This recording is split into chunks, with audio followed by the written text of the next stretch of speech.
Good evening everybody, let's crack UPSC CSE Hindi में आप सभी का भरपूर स्वागत है। हम आज समाप्त करेंगे हमारे 6वीं ईसा पूर्व में हुई 2 महत्वपूर्ण धर्मों की उदय की गाथा, जिसमें हमने बौद्ध धर्म के बारे में ऑलरेडी सारी बातें आप लोगों के साथ चर्चा कर ली थी, डिस्कस कर लिया था।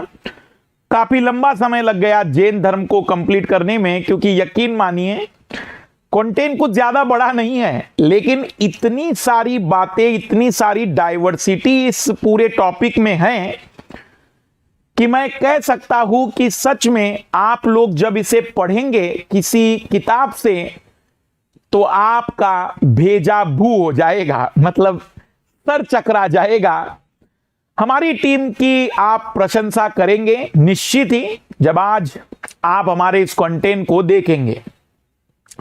पूरा प्रयास किया गया है कि हम उस धर्म के सभी आयामों को छू सके और आपको सरल भाषा में बता सके कि कहानी चल क्या रही है।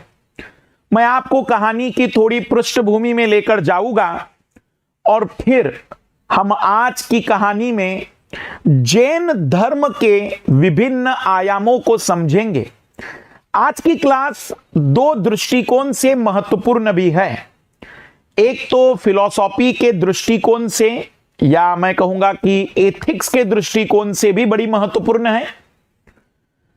लेकिन आज की क्लास मेरे हिसाब से सभी ने देखनी चाहिए, सभी ने, मतलब जितने भी आपके पेरेंट्स हैं, जितने बड़े भाई छोटे भाई, सब ने देखनी चाहिए। आप कहेंगे सर ऐसा क्यों? क्योंकि हमें पता होना चाहिए कि हमारे समाज में, हमारे आसपास में जो धर्म हैं उनकी क्या शिक्षाएं हैं, उनके उदय का क्या कारण था, वो आखिर क्यों पतन हो गए, क्यों इस समय सीमित लोगों तक रह गए, उस धर्म में क्या अच्छाइयां थी, क्या कमियां थी, कौन से नियम अच्छे थे। किसी भी धर्म के प्रति आपकी आस्थाएं हो, लेकिन आपको विभिन्न धर्म का ज्ञान रखना चाहिए, क्योंकि वास्तविक रूप में हमारा समाज कहीं ना कहीं अपने नियमों का धारण, अपने नियमों का निर्माण इन धर्म के इर्द गिर्द ही पिरोता है। मेरी जिंदगी हो, आपकी जिंदगी हो, कहीं ना कहीं एक धर्म के माध्यम से ही पूर्ण होती है। जन्म से लेकर मृत्यु तक के विभिन्न अनुष्ठान कहिए या फिर एक जीवन जीने की पद्धति कहिए, कहीं ना कहीं हमारी अपनी आस्थाएं और धर्म के इर्द गिर्द ही पिरोई जाती है। फिर वो कितना भी बड़ा व्यक्ति हो, मतलब वह राष्ट्रपति हो, प्रधानमंत्री हो, वह शासन में सर्वोच्च व्यक्ति हो, वह आर्थिक रूप में संपन्न व्यक्ति हो, फिर भले ही हम बात करें माइक्रोसॉफ्ट के सीईओ की बात करें या फिर अंबानी की बात करें, टाटा साहब की बात करें, हर एक की जिंदगी में धर्म कहीं ना कहीं एक बहुत बड़ी भूमिका निभाता है। कई बार विद्यार्थी मुझसे पूछ भी लेते हैं कि सर आपके अनुसार धर्म क्या है, तो मैं क्षमा मांगते हुए अपने अनुसार धर्म समझाना चाहूंगा। क्षमा इसलिए क्योंकि बहुत अच्छे ज्ञान की जरूरत पड़ती है धर्म को समझने के लिए, और मुझे लगता है अभी उस ज्ञान के स्तर तक मैं पहुंचा नहीं हूं। लेकिन मुझे मैंने जितनी चीजें पढ़ी, जितने विषयों को समझा हूं, मैंने फिजिक्स पढ़ा है, मैंने केमिस्ट्री पढ़ा, मैंने बायोलॉजी पढ़ा है, मैंने इकोनॉमिक्स पढ़ा है, मैंने ज्योग्राफी पढ़ा है, मैंने मैथ्स पढ़ा है, मैंने रीजनिंग पढ़ा है। तो उतने विषयों को समझने के बाद मैंने अलग अलग धर्म की किताबें ना सही, लेकिन अलग अलग धर्म के विषय में जानकारी जुटाई है। उसके आधार पर मैं जो मानता हूं कि धर्म क्या है। धर्म व्यक्ति का एक ऐसा यूनिक कैरेक्टर है जो वास्तविक रूप में इस यूनिवर्स में किसी और के पास नहीं है। अब आप कहेंगे सर ये कैसी बातें कर रहे हैं आप, तो थोड़ा सा लेकर जा रहा हूं मैं फिलॉसफी में आपको, और मुझे जरूर कमेंट्स करिएगा कि आपको क्या लगता है कि धर्म क्या है। क्लास के बाद कमेंट्स करना तो मैं आपके कमेंट्स पढ़ पाऊंगा। मेरे अनुसार धर्म क्या है? मेरे अनुसार एक व्यक्ति का धर्म जन्म से शुरू नहीं होता है, धर्म की शुरुआत, उसकी शुरुआत तब होती है जब उसका बुद्धि और उसका विवेक काम करने लगता है।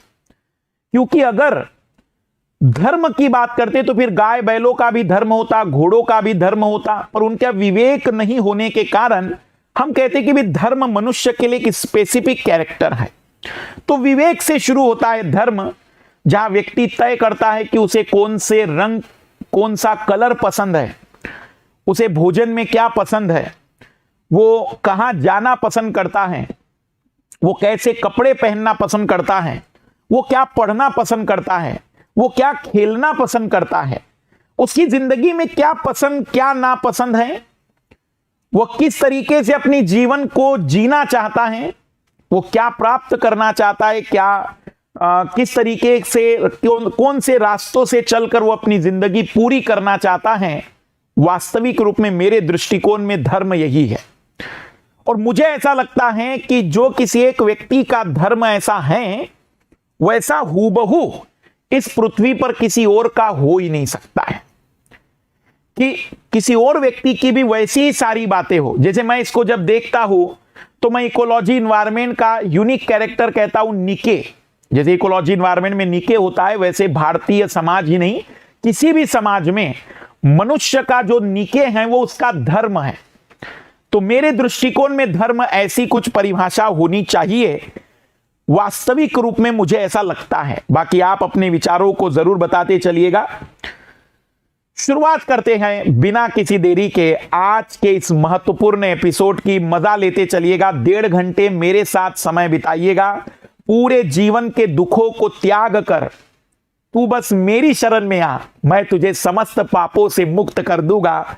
इन्हीं शब्दों के साथ शुभारंभ करते हैं आज की कक्षा का। एग्जाम रस एक्सक्लूसिव चैनल है जिसे जरूर सब्सक्राइब कर लीजिएगा। हमारा चैनल है कदम कदम बढ़ाए जा, और आरंभ है प्रचंड की सीरीज उसमें चल रही है। सब्सक्रिप्शन का ये बेहतरीन समय है। 10% आपको एक्स्ट्रा डिस्काउंट के साथ 20 बुकलेट दिए जा रहे हैं। लोन की सुविधा है, प्लस आइकॉनिक कोई भी सब्सक्रिप्शन यदि आप लेते हैं तो आप MK लाइव रिफर कोड जरूर यूज करिएगा। ये हमारी पहचान है कि आप अनअकैडमी पर जब जुड़ रहे हैं तो हमारे माध्यम से जुड़ रहे हैं। अनअकैडमी चुनौती 2.0 हमारी special test series completely free of cost है। MK live refer code use करते हुए आप जरूर उस टेस्ट सीरीज को ज्वाइन करिए। 11 बजे 11:30 बजे उसका टेस्ट होता है। 15 सितंबर से नए बैच बन रहे हैं। इस समय 13 से 17 सितंबर बहुत ही सीमित समय के लिए आपको डिस्काउंट एक्स्ट्रा 10% दिया जा रहा है। 22 अक्टूबर से हम लेकर आ रहे हैं फाउंडेशन बैच 2022 के विद्यार्थियों के लिए। सिंपल स्टेप है, नोट्स, रिवीजन, प्रैक्टिस और टेस्ट। क्या आपने इससे पहले ऐसे पढ़ा था? दिल्ली सल्तनत काल, तुगलक वंश, कल शाम 7:30 बजे, शुक्रवार को दोपहर 3 बजे मैराथन क्लास कला और संस्कृति। और मैंने अपनी टीम को कह दिया है कि अब मैंने YouTube पर स्पष्ट रूप से बता दिया है कि अगर कला संस्कृति की क्लास तैयार नहीं हुई तो हमारी टीम तैयार रहे 50,000 के पनिशमेंट के लिए। आगाज से लेकर अंत तक सभी विषय की back to back marathon classes. आज की कक्षा 2021, 22, 23, 24, 25, 26 आने वाले समय में यूपीएससी की तैयारी करने वाले और वर्तमान के विद्यार्थी दोनों के लिए पूर्ण रूप से महत्वपूर्ण है, क्योंकि जैन और बौद्ध धर्म पर हर साल एक सवाल की तो उम्मीद हम करते ही हैं। आइए शुभारंभ करते हैं बिना किसी देरी के। जैन धर्म पर क्या क्या पढ़ेंगे, तो सब 3 स्टेजेस में हम इस क्लास को कंप्लीट करेंगे। पहली स्टेज में हम जानेंगे कि जैन धर्म के उदय की क्या पृष्ठभूमि थी, क्या उसके कारण रहे होंगे, तत्कालीन समाज के विभिन्न वर्गों का दृष्टिकोण उस धर्म के प्रति क्या था, और जैन धर्म का विदेशों में प्रचार प्रसार सीमित क्यों हुआ, वो बौद्ध धर्म की तुलना में सीमित दायरे तक ही प्रसारित क्यों हो पाया। दूसरी स्टेप में हम जानेंगे कि जैन धर्म के संस्थापक, तीर्थकर और महावीर स्वामी जी के बारे में कि उनका जीवन कैसा था, उन्होंने क्या बताया। और फिर तीसरी स्टेज में हम जानेंगे जैन धर्म की प्रकृति, कि निवृत्ति मार्गी क्या होता है, श्रमण दर्शन में आस्था का मतलब क्या है, जैन धर्म के ईश्वर के संबंध में क्या विचार दिए गए, सायदवाद का सिद्धांत, स्यादवाद का सिद्धांत क्या है, और जैन धर्म के प्रमुख उद्देश्यों में निर्वाण क्या है, जैन धर्म के संसार के संबंध में विचार क्या है, निर्वाण क्या होता है, जीव और अजीव में अंतर क्या है, बंध और मुक्ति क्या है, निर्वाण प्राप्ति का आधार क्या है, और निर्वाण प्राप्ति के लिए आचरण के नियम, पंच महाव्रत, पंच अनुव्रत, महाव्रत भिक्षुओं के लिए है, गृहस्थियों के लिए भी अनुव्रत दिए गए हैं, हिंसा के प्रकार, 5 समितियां, 7 शील व्रत, 3 गुण व्रत, तपस्या और उपवास, सल्लेखना। जैन धर्म की शाखाएं हम देखेंगे, जैन संगीतियों पर चर्चा करेंगे, जैन धर्म के पतन के कारण और जैन धर्म की वर्तमान प्रासंगिकता। मैं एक बार आपको फिर सिलेबस दिखाना पसंद करूंगा, क्योंकि रियलिटी में स्टेप 1 तो पूरी तरह से क्लियर है सभी को कि क्या करना है, स्टेप 2 भी क्लियर है। स्टेप 3 में हम बात करेंगे जैन धर्म की प्रकृति की, जैन धर्म के प्रमुख उद्देश्यों की और निर्वाण प्राप्ति के लिए आचरण के नियमों की। साथ ही साथ अंतिम रूप में हम देखेंगे फिर जैन धर्म की शाखाएं, जैन संगीतियां, जैन धर्म के पतन और जैन धर्म की वर्तमान प्रासंगिकता। पहले मैं आपको एक कहानी से शुरुआत करना चाहूंगा कि कहां जीवन का प्रारंभ होता है, युद्ध कहां से आरंभ होता है। आइए लाल लालियो और मेरे भावी आईएएस आईपीएसओ, क्योंकि एक नहीं कई सारे हैं। तो हमने जैसे देखा था कि महाजनपद काल द्वितीय नगरीय सभ्यता थी, लोहे का अत्यधिक उपयोग हो गया था, आर्थिक संपन्नता बढ़ने लग गई थी, भारतीय उत्तरी भाग संपन्न क्षेत्र में तब्दील हो गया था। मगध जैसा महाजनपद उस समय एक शक्तिशाली महाजनपद के रूप में उभर गया था, लेकिन सामाजिक और धार्मिक परिप्रेक्ष्य में कोई आमूलचूल परिवर्तन नहीं हुए थे, क्योंकि अभी भी ब्राह्मण वर्ग बहुत ही मजबूत था। क्षत्रिय और वैश्य वर्ग की तुलना में ब्राह्मणों का महत्व बहुत ही ज्यादा था। क्षत्रियों को थोड़ी सी तकलीफ थी कि भाई हम शासन चलाते हैं, हम पूरी तरह से अपने शक्ति का प्रस्तुतिकरण करते हैं, लेकिन हमारा महत्व द्वितीय स्तर पर आता है और ब्राह्मण केवल ज्ञान को जानता है और वो प्राथमिक स्तर पर आता है। कुंठाओं का जन्म हो चुका था, लोग विकल्प तलाश रहे थे, समाज का एक बहुत बड़ा हिस्सा मोक्ष प्राप्ति और वेदों के अलावा कई प्रकार के भगवानों की उपासना से पूरी तरह से दूर रखा गया था। तो उनके पास भी विकल्प नहीं था। वैश्य और क्षत्रिय विकल्प तलाश रहे थे कि ब्राह्मण की जगह कोई आए और हमें बताए कि कैसे मोक्ष की प्राप्ति हो सकती है। ईश्वर की उपासना करने के क्या और कोई तरीके नहीं हैं जो ब्राह्मण के अलावा कोई और व्यक्ति जानता हो। उसी क्रम में बौद्ध धर्म का उदय होता है, उसके बाद जैन धर्म का भी उदय उसी के साथ पैरेलल कड़ी में होता है, जहां बौद्ध धर्म एक मध्य मार्ग है। मध्य मार्ग कि भाई ना बहुत कठोर ना बहुत ही साम्य, एक मध्य मार्ग है। और एक मध्य मार्ग होने के कारण बौद्ध धर्म वैश्विक स्तर पर अपनी एक पहचान बना लेता है। लेकिन क्योंकि आप एक सोचिए, एक को थोड़ी कहानी सोचना, थोड़ा सा ऐसे इमेजिन करना। आपको पता है कि यूपीएससी बहुत ही कठिन एग्जाम है, विश्व की दूसरी सबसे बड़ी कठिन, भारत की सबसे कठिन एग्जाम है। हिंदी माध्यम में पहले से ही तकलीफ है, सिलेक्शन बड़े मुश्किल से होता है, बहुत सारे अफवाहों का दौर है, बहुत सारे गंदे मास्टरों की भीड़ है जो कभी इधर कभी उधर, कभी ऐसे कभी वैसे, तुम्हें चारों तरफ से घेर कर 10-10 मिनट 2-2 घंटे, कभी करंट अफेयर के नाम पर, कभी डरा कर, कभी धमका कर, कभी प्रेम से, कभी भावनाओं से तुम्हें चारों ओर से घिरे रहते हैं। तुम्हें कहा जाता है कि नामुमकिन है, ये बहुत ही अद्भुत सा कदम उठाना होगा यदि आपको यूपीएससी निकालना है। उस दौर में लोग कुछ ऐसे ही मोक्ष प्राप्ति के लिए बातें करते थे।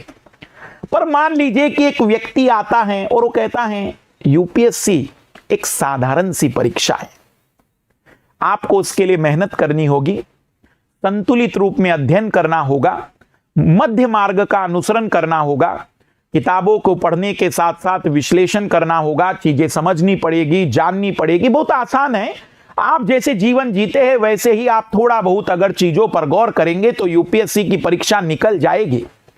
उस दौर में एक व्यक्ति ऐसे ही आए, गौतम बुद्ध, और वो कहते हैं कि मोक्ष प्राप्ति बड़ी सिंपल सी बात है, अपनी इच्छाओं को नियंत्रित कर लीजिए। जब तक इच्छाएं हैं तब तक जीवन मृत्यु का चक्र चलेगा, इच्छाएं नहीं हैं तुम्हें मोक्ष मिल जाएगा।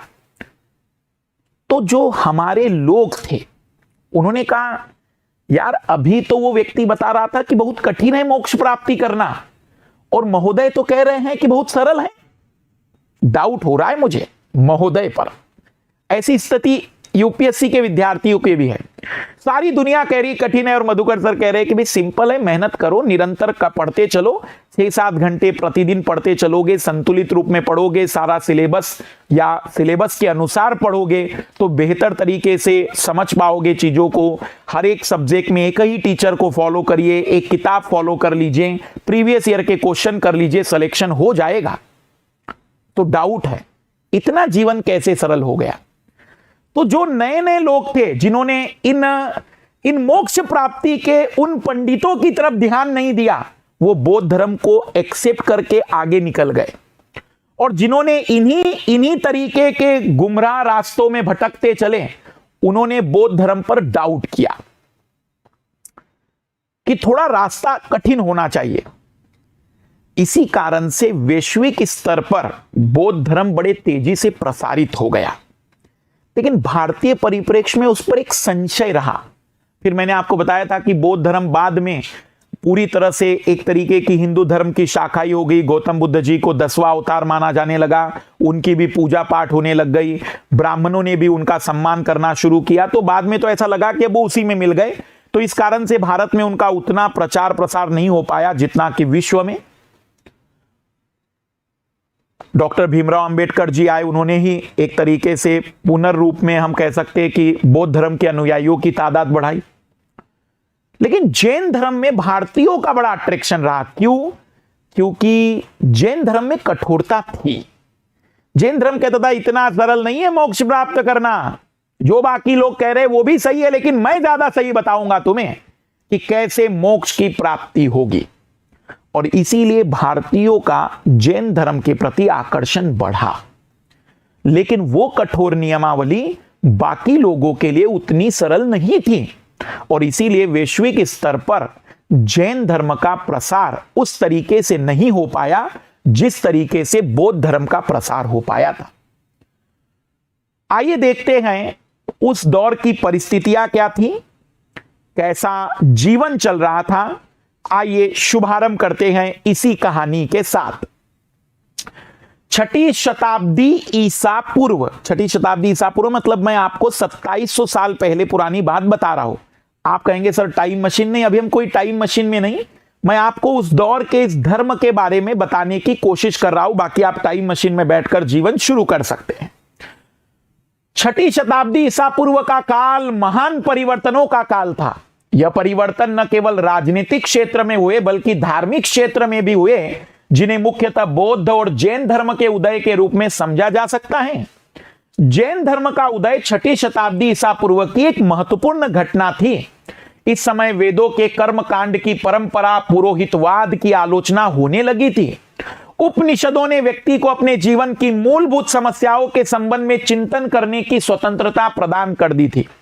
जो अभी तक वेदों के आधार पर बातचीत चल रही थी, वेदों का सबसे अंतिम जो भाग जिसमें सबसे अंत में लिखे गए उपनिषद थे, उपनिषद ज्यादा परिपक्व और ज्यादा तार्किक बातें प्रस्तुत करते थे। तो उपनिषदों ने मस्तिष्क में तर्क शक्ति को बहुत विकसित किया। लोग प्रश्न खड़ा करने लगे।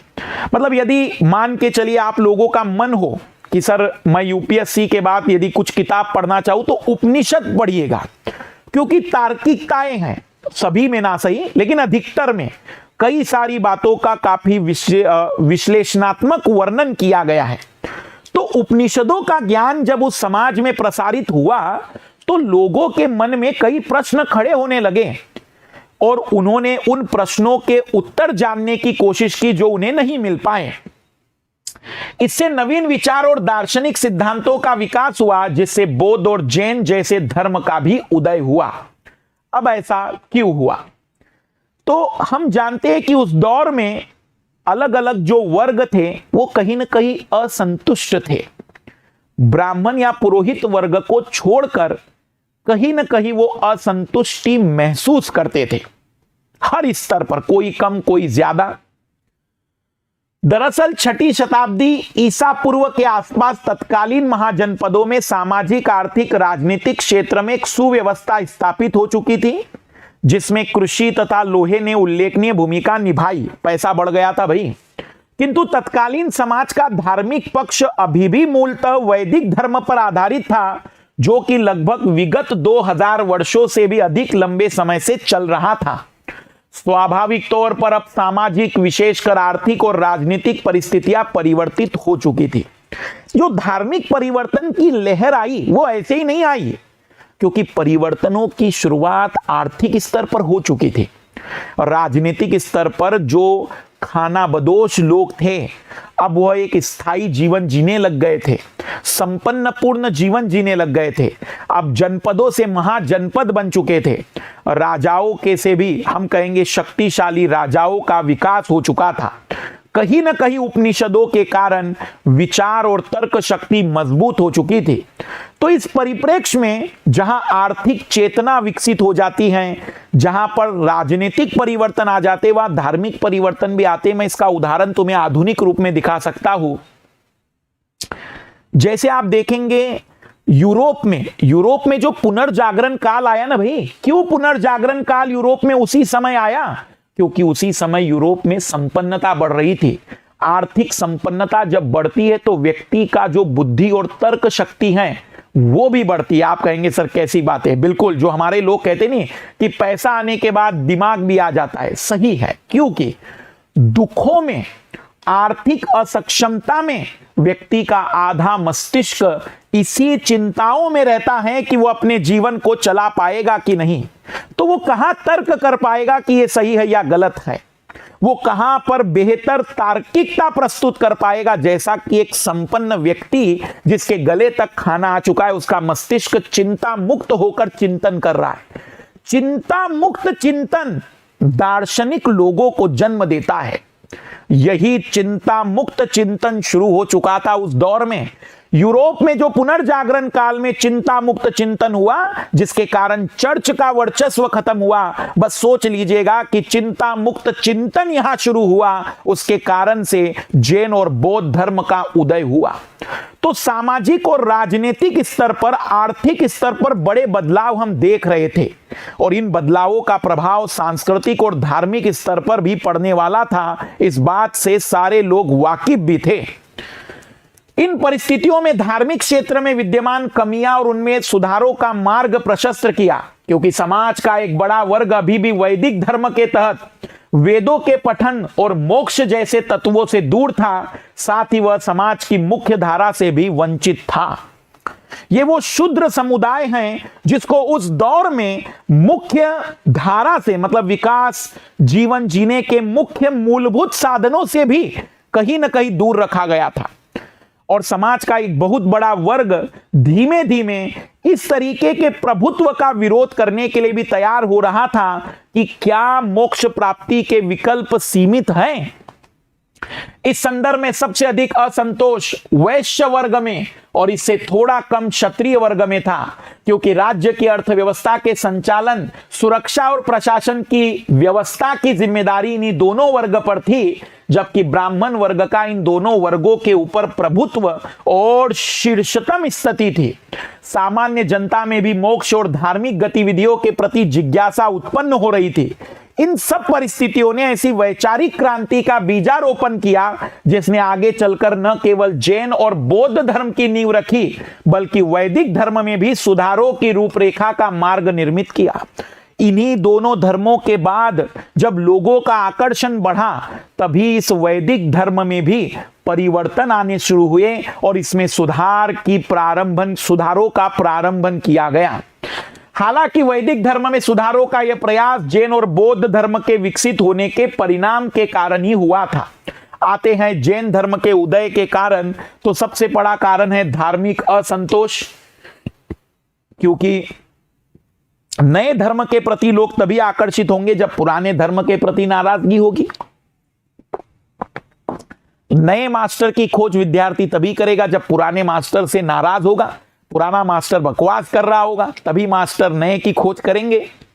सामाजिक असंतोष, सामाजिक स्तर पर कुछ संपन्न लोग, सोचिए कोई व्यापारी है, कोई व्यापारी है, बहुत बड़ा व्यापारी है, बहुत बहुत बड़ा व्यापारी है, इमेजिन करते थोड़ा सा, और एक पुरोहित है, एक पुरोहित है, बहुत बड़ा व्यापारी है और एक पुरोहित है। पुरोहित ठीक ठाक है, मध्यम आय वाला है, मिडिल इनकम वाला व्यक्ति है, लेकिन उस दौर में व्यापारी कितना भी संपन्न हो, जो मध्यम आय वाला पुरोहित है उसके आने के कारण सब लोग नतमस्तक हो जाते थे।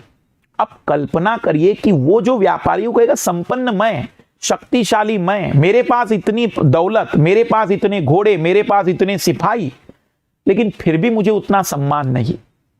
ये सामाजिक असंतोष था। वर्ग संघर्ष, बहुदेववाद और तंत्र मंत्र का विकास, उचित विकल्प की तलाश, व्यापारी वर्ग और जैन धर्म। अब हम आते हैं अलग अलग वर्ग के बीच में जैन धर्म ने कैसे एक तरीके से जगह बनाई। देखो, व्यापारी वर्ग के लिए तो जैन धर्म एक तरीके से हम कह सकते हैं कि अचानक हम नहीं कह सकते कि भाई चमत्कारिक रूप में जो वो सोच रहे थे वैसी चीज आ गई। आप कहेंगे सर ये कैसे? देखो भाई, व्यापार कब फलता फूलता है? जब हिंसा ना हो। उसी क्षेत्र में व्यापार फलता फूलता है जहां हिंसा नहीं होती है। जहां हिंसाएं होगी वहां पर किस तरीके का व्यापार और कौन सा अर्थव्यवस्था? तालिबान की और अफगानिस्तान की भी कोई अर्थव्यवस्था की चर्चाएं होगी? बिल्कुल भी नहीं, क्योंकि शांति बहुत जरूरी है। व्यापारी वर्ग जानता है कि शांति बहुत जरूरी है। अहिंसा का बहुत बड़ा संदेश लेकर आता है। अधिकतर धर्म में कहीं ना कहीं प्रत्यक्ष अप्रत्यक्ष रूप से हिंसा को समर्थन दिया गया है, लेकिन जैन धर्म में मुख्य रूप से हिंसा पर विरोध बहुत स्पष्ट शब्दों में कहा गया है। तो व्यापारी वर्ग के लिए एक तो बड़ी एक सामान्य सी बात है कि भाई हिंसा नहीं होगी तो व्यापार अच्छा होगा। दूसरा, व्यापारी वर्ग जानता है कि भाई अगर हिंसा ही नहीं करना है तो मैं ऑलरेडी करता ही नहीं था, तो इसका मतलब मैं तो मोक्ष का प्राप्त कर सकता हूं। इसलिए व्यापारी वर्ग, वैश्य वर्ग जैन धर्म के प्रति आकर्षित होने वाला सबसे बड़ा समूह बनता है। आइए देखते हैं हम। अपने अहिंसा संबंधी सिद्धांत पर अधिक बल देने के कारण जैन धर्म व्यापारी वर्ग में अत्यधिक प्रचलित हुआ, क्योंकि व्यापारिक वर्ग के लिए अहिंसा एक शांतिपूर्वक परिवेश का निर्माण करती है, जिसके आलोक में व्यापारिक गतिविधियां अधिक सुविधापूर्वक संचालित की जा सकती है। साथ ही व्यापारी वर्ग के लिए हिंसा का कोई स्थान नहीं था और न ही उनके कार्य की प्रकृति किसी प्रकार के हिंसा पर निर्भर करती थी। इसके अलावा जैन धर्म में खर्चीले याज्ञिक कर्मकांड के लिए कोई स्थान नहीं था और न ही तत्कालीन ब्राह्मण वर्ग हेतु बड़ी दान दक्षिणा की व्यवस्था थी, और इसलिए भी वैश्य वर्ग जैन धर्म की ओर अत्यधिक आकर्षित हुआ। ऑब्वियसली भाई, व्यापारी व्यक्ति पैसों की बचत पर भी गौर करेगा, व्यापार के विकसित होने पर गौर करेगा, और परिणाम स्वरूप वैश्य वर्ग के लिए सबसे अनुकूल धर्म था ये। आज भी अधिकतर जैन लोग आपको मैक्सिमम व्यापारी वर्ग से मिलेंगे। हम कह सकते हैं कि अधिकतर जैन परिवारों के लोग आपको इसी क्षेत्र में मिलते हैं। बहुत रेयरली आप किसी जैन को किसी ऐसे कार्य में संलिप्त देख सकते जिसका हिंसा से संबंध है। तो जैन धर्म में अहिंसा बहुत बहुत ही महत्वपूर्ण कारक रहा है। कृषक वर्ग और जैन धर्म, देखो कृषक वर्ग शुरुआत में तो आकर्षित हुआ क्योंकि वो भी मुक्ति चाहता था, वो भी मोक्ष चाहता था, वो भी कोई रास्ता ढूंढ रहा था कि मुझे भी मोक्ष मिल जाए, मैं भी कोई नया रास्ता ढूंढूं। लेकिन यहां अहिंसा का इतना महत्व था कि अगर कृषि कार्य में कीटनाशकों का उपयोग किया जाए या कृषि कार्य में कीटों को मारा जाए तो वो भी हिंसा है। तो कृषक कहेगा भाई अगर मैं उसको नहीं मारूंगा तो मेरी अनाज खा जाएगा, मेरी फसल बर्बाद कर देगा, मेरी फसल बर्बाद कर देगा तो मेरे पास रहेगा क्या भोजन के लिए। इसलिए शुरुआत में कृषक आकर्षित जरूर हुए, लेकिन बाद में इस धर्म के प्रति उनका आकर्षण न्यूनतम हो जाता है। हालांकि प्रारंभ में किसान वर्ग भी जैन धर्म की ओर आकर्षित हुआ, किंतु अहिंसा के अत्यधिक कठोर आचरण के कारण इस वर्ग के जैन धर्म का अनुपालन संभव नहीं था और क्रमिक रूप से किसान वर्ग इस धर्म से दूर होता गया। इससे स्पष्ट होता है कि तत्कालीन समाज की विविधता और विशिष्टता के आधार पर इस धर्म की एक विशेषता ने समाज के दो बड़े वर्गों को अलग अलग रूप से प्रभावित किया। जैन धर्म और बौद्ध धर्म की तुलना का एक तत्कालीन आधार अहिंसा। अब यहां मैं आपको एक चीज बताऊं कि जैन और बौद्ध धर्म में आप अगर मुझसे कहे कि सर बस एक लाइन में मुझे बताइए कि अंतर, तो जैन धर्म कठोर और बौद्ध धर्म मध्य मार्ग। किसी भी मुद्दे पर आ जाइए, हिंसा या अहिंसा के मुद्दे पर, तो जैन धर्म अहिंसा को कठोरता पूर्वक लागू करेगा, बौद्ध धर्म भी अहिंसा की बात करेगा लेकिन मध्य मार्ग। किसानों के लिए अगर फसल प्राप्ति के लिए कीटों को मारना पड़े तो भाई ये कोई गलत थोड़ी है, ये कोई पाप थोड़ी है, ऐसा बौद्ध धर्म कहेगा। तो कठोरता जैन धर्म का परिचय और मध्य मार्ग बौद्ध धर्म का परिचय। इतनी एक लाइन में हम बात को समझा सकते हैं। वस्तुतः अहिंसा के अनुसरण के आधार पर ही जैन धर्म और बौद्ध धर्म के मध्य तुलना का एक आधार निर्मित होता है और संभवतः इसी कारण जैन और बौद्ध धर्म का प्रसार हुआ, क्योंकि किसानों के रूप में बौद्ध धर्म को एक व्यापक जनाधार प्राप्त हुआ, वही व्यापारी वर्ग के रूप में जैन धर्म को व्यापक स्तर पर आर्थिक सहयोग प्राप्त हुआ। क्योंकि व्यापारी वर्ग राज्य के प्रशासन के संचालन और सुरक्षा व्यवस्था हेतु कर का भी एक आधार थे, अतः वैश्य वर्ग के जैन धर्म के प्रति निष्ठा ने क्षत्रिय वर्ग अर्थात शासकीय वर्ग का भी झुकाव इस ओर केंद्रित कर दिया।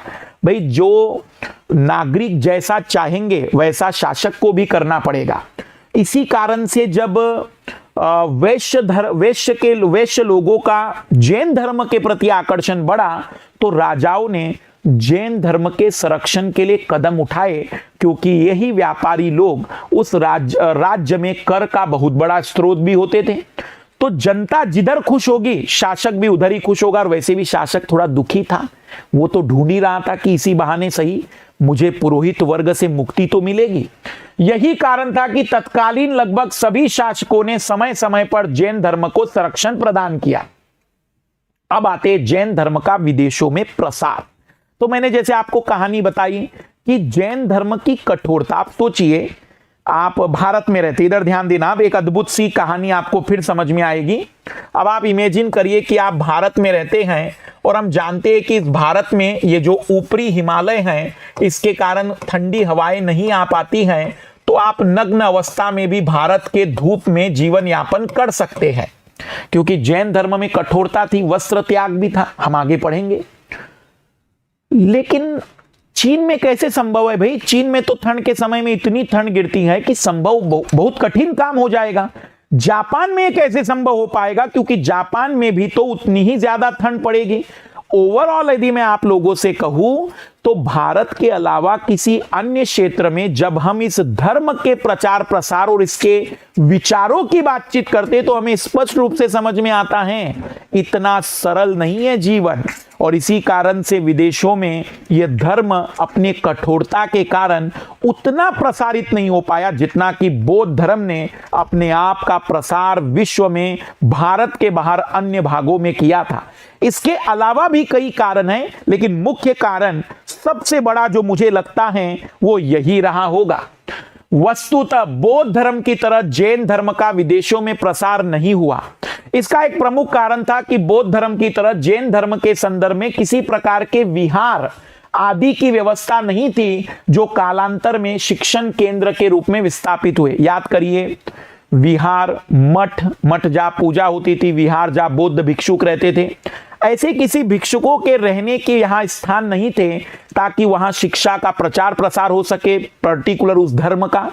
तो जैन धर्म में ऐसे विहारों की कल्पना नहीं थी। दूसरा, जैन धर्म में यद्यपि सत्य अहिंसा जैसे तत्वों पर बल दिया गया था, किंतु विदेशी प्रसंग में इन मान्यताओं की प्रकृति सार्वभौमिक स्वरूप प्राप्त नहीं कर सकी। इसका मतलब विदेशों में अहिंसा और सत्य का तात्पर्य और उसको किस डायमेंशन में कवर करना है ये लोग नहीं समझ पाए। साथ ही जैन धर्म में ब्रह्मचर्य के कठोर पालन पर भी बल दिया जाता है जो विदेशी प्रकृति में किसी भी प्रकार से प्रासंगिक नहीं था। इसके अलावा जैन धर्म की जटिलता, अहिंसा पर अत्यधिक बल, मान्यता और शिक्षाओं की बहुलता, वस्त्र नहीं पहनने की मान्यता जो कि विदेशी ठंडे क्षेत्र के प्रतिकूल थी, इत्यादि ने भी विदेशी में जैन धर्म का मार्ग अवरुद्ध कर दिया।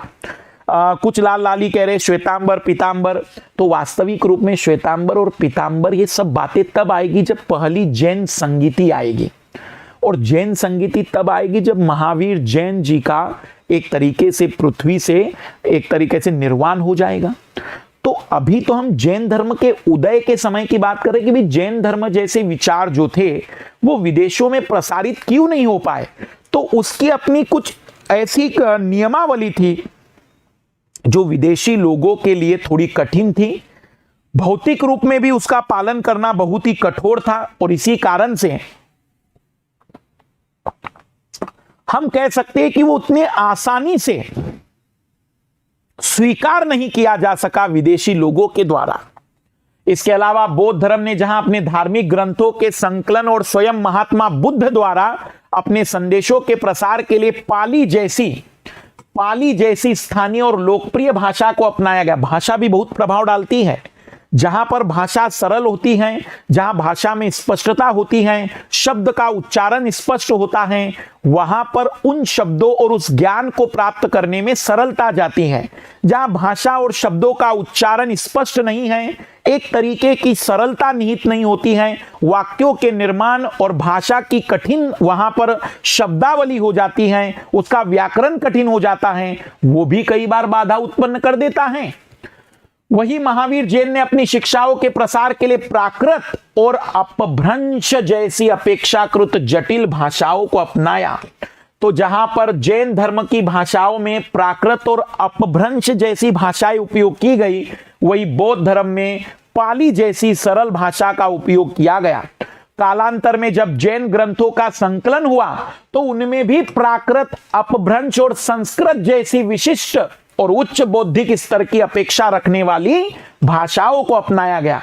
अतः यह भी जैन धर्म की कम लोकप्रियता और सीमित जनाधार होने का एक कारण बना। बौद्ध धर्म ने जहां मोक्ष की प्राप्ति के लिए गृहस्थ जीवन के त्याग और शारीरिक कष्ट जैसे तत्वों को आवश्यक नहीं माना, बौद्ध धर्म कहता है कि मोक्ष प्राप्ति के लिए आपको कुछ नियमों का पालन करना है, कुछ ऐसा आचरण करना है जिसके कारण आप मोक्ष के रास्ते पर जा सकते हैं।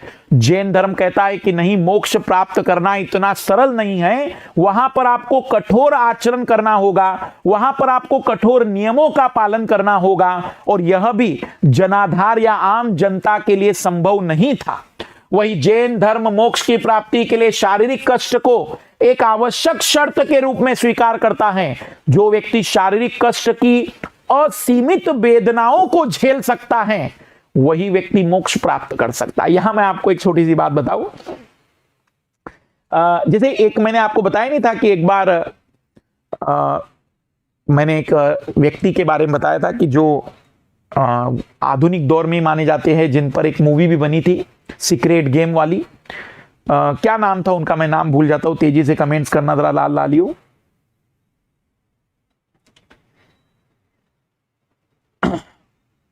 ओशो। तो ओशो क्या कहते हैं, ओशो क्या कहते थे, ओशो कहते थे कि भाई जो मतलब उनसे पूछा गया कि भाई तुम्हारे जितने भी क्लब होते हैं वो सारे क्लब की फीस इतनी ज्यादा होती है, तो क्या गरीब व्यक्ति को मोक्ष नहीं मिल सकता है। तो उन्होंने उत्तर दिया था कि जो व्यक्ति पैसे जैसी तुच्छ चीज नहीं प्राप्त कर सकता वो मोक्ष क्या प्राप्त करेगा। ठीक है, ये अपना आर्ग्यूमेंट है उनका। तो उस दौर में यदि पत्रकार होते तो शायद वो पूछते कि मोक्ष प्राप्ति के लिए क्या शरीर को यातनाएं देना ही जरूरी है। तो उस समय शायद जवाब मिलता कि जो व्यक्ति शारीरिक यातनाओं को नहीं झेल सकता वो मोक्ष क्या प्राप्त करेगा। तो जहां पर बौद्ध धर्म में शारीरिक यातनाओं का कोई स्थान नहीं था, जहां बौद्ध धर्म में एक तरीके से मध्य मार्ग जीवन जीना था, वही जैन धर्म में शारीरिक यातनाएं मोक्ष प्राप्ति का एक महत्वपूर्ण साधन बन गई थी। जैन धर्म की तरह यह मान्यता विदेशों में किसी भी प्रकार से स्वीकार्य नहीं थी। इतना ही नहीं, भारतीय संदर्भ में अधिकांशतः सामान्य जनता के लिए शारीरिक कष्ट अव्यवहारिक ही था। इससे इस तथ्य अर्थ में समझा जा सकता है कि बुद्ध ने जहां जीवन के दुखों के निवारण के लिए व्यवहारिक मार्ग को अपनाया, वही महावीर जैन ने जीवन के दुखों के लिए भी एक दुखदायी अथवा कष्टप्रद मार्ग को अपनाया। मतलब दुखों को दूर करने के लिए अपनी शारीरिक यातनाएं और वेदनाओं को झेलने की क्षमता ही तुम्हें अपने एक तरीके से जीवन के दुखों से मुक्ति दिला सकती है, हम ऐसा कह सकते हैं।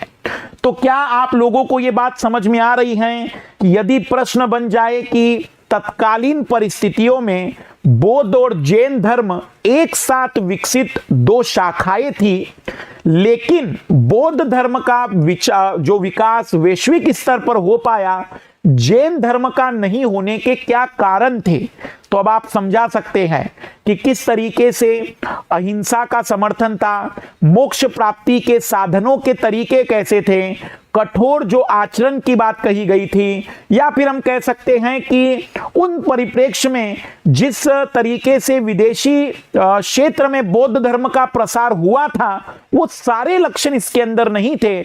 इसकी भाषा की कठिनता, यहां पर जो संकलन किया गया तो प्राकृत अपभ्रंश भाषा में, जबकि बौद्ध धर्म पाली जैसी सरल भाषा में था।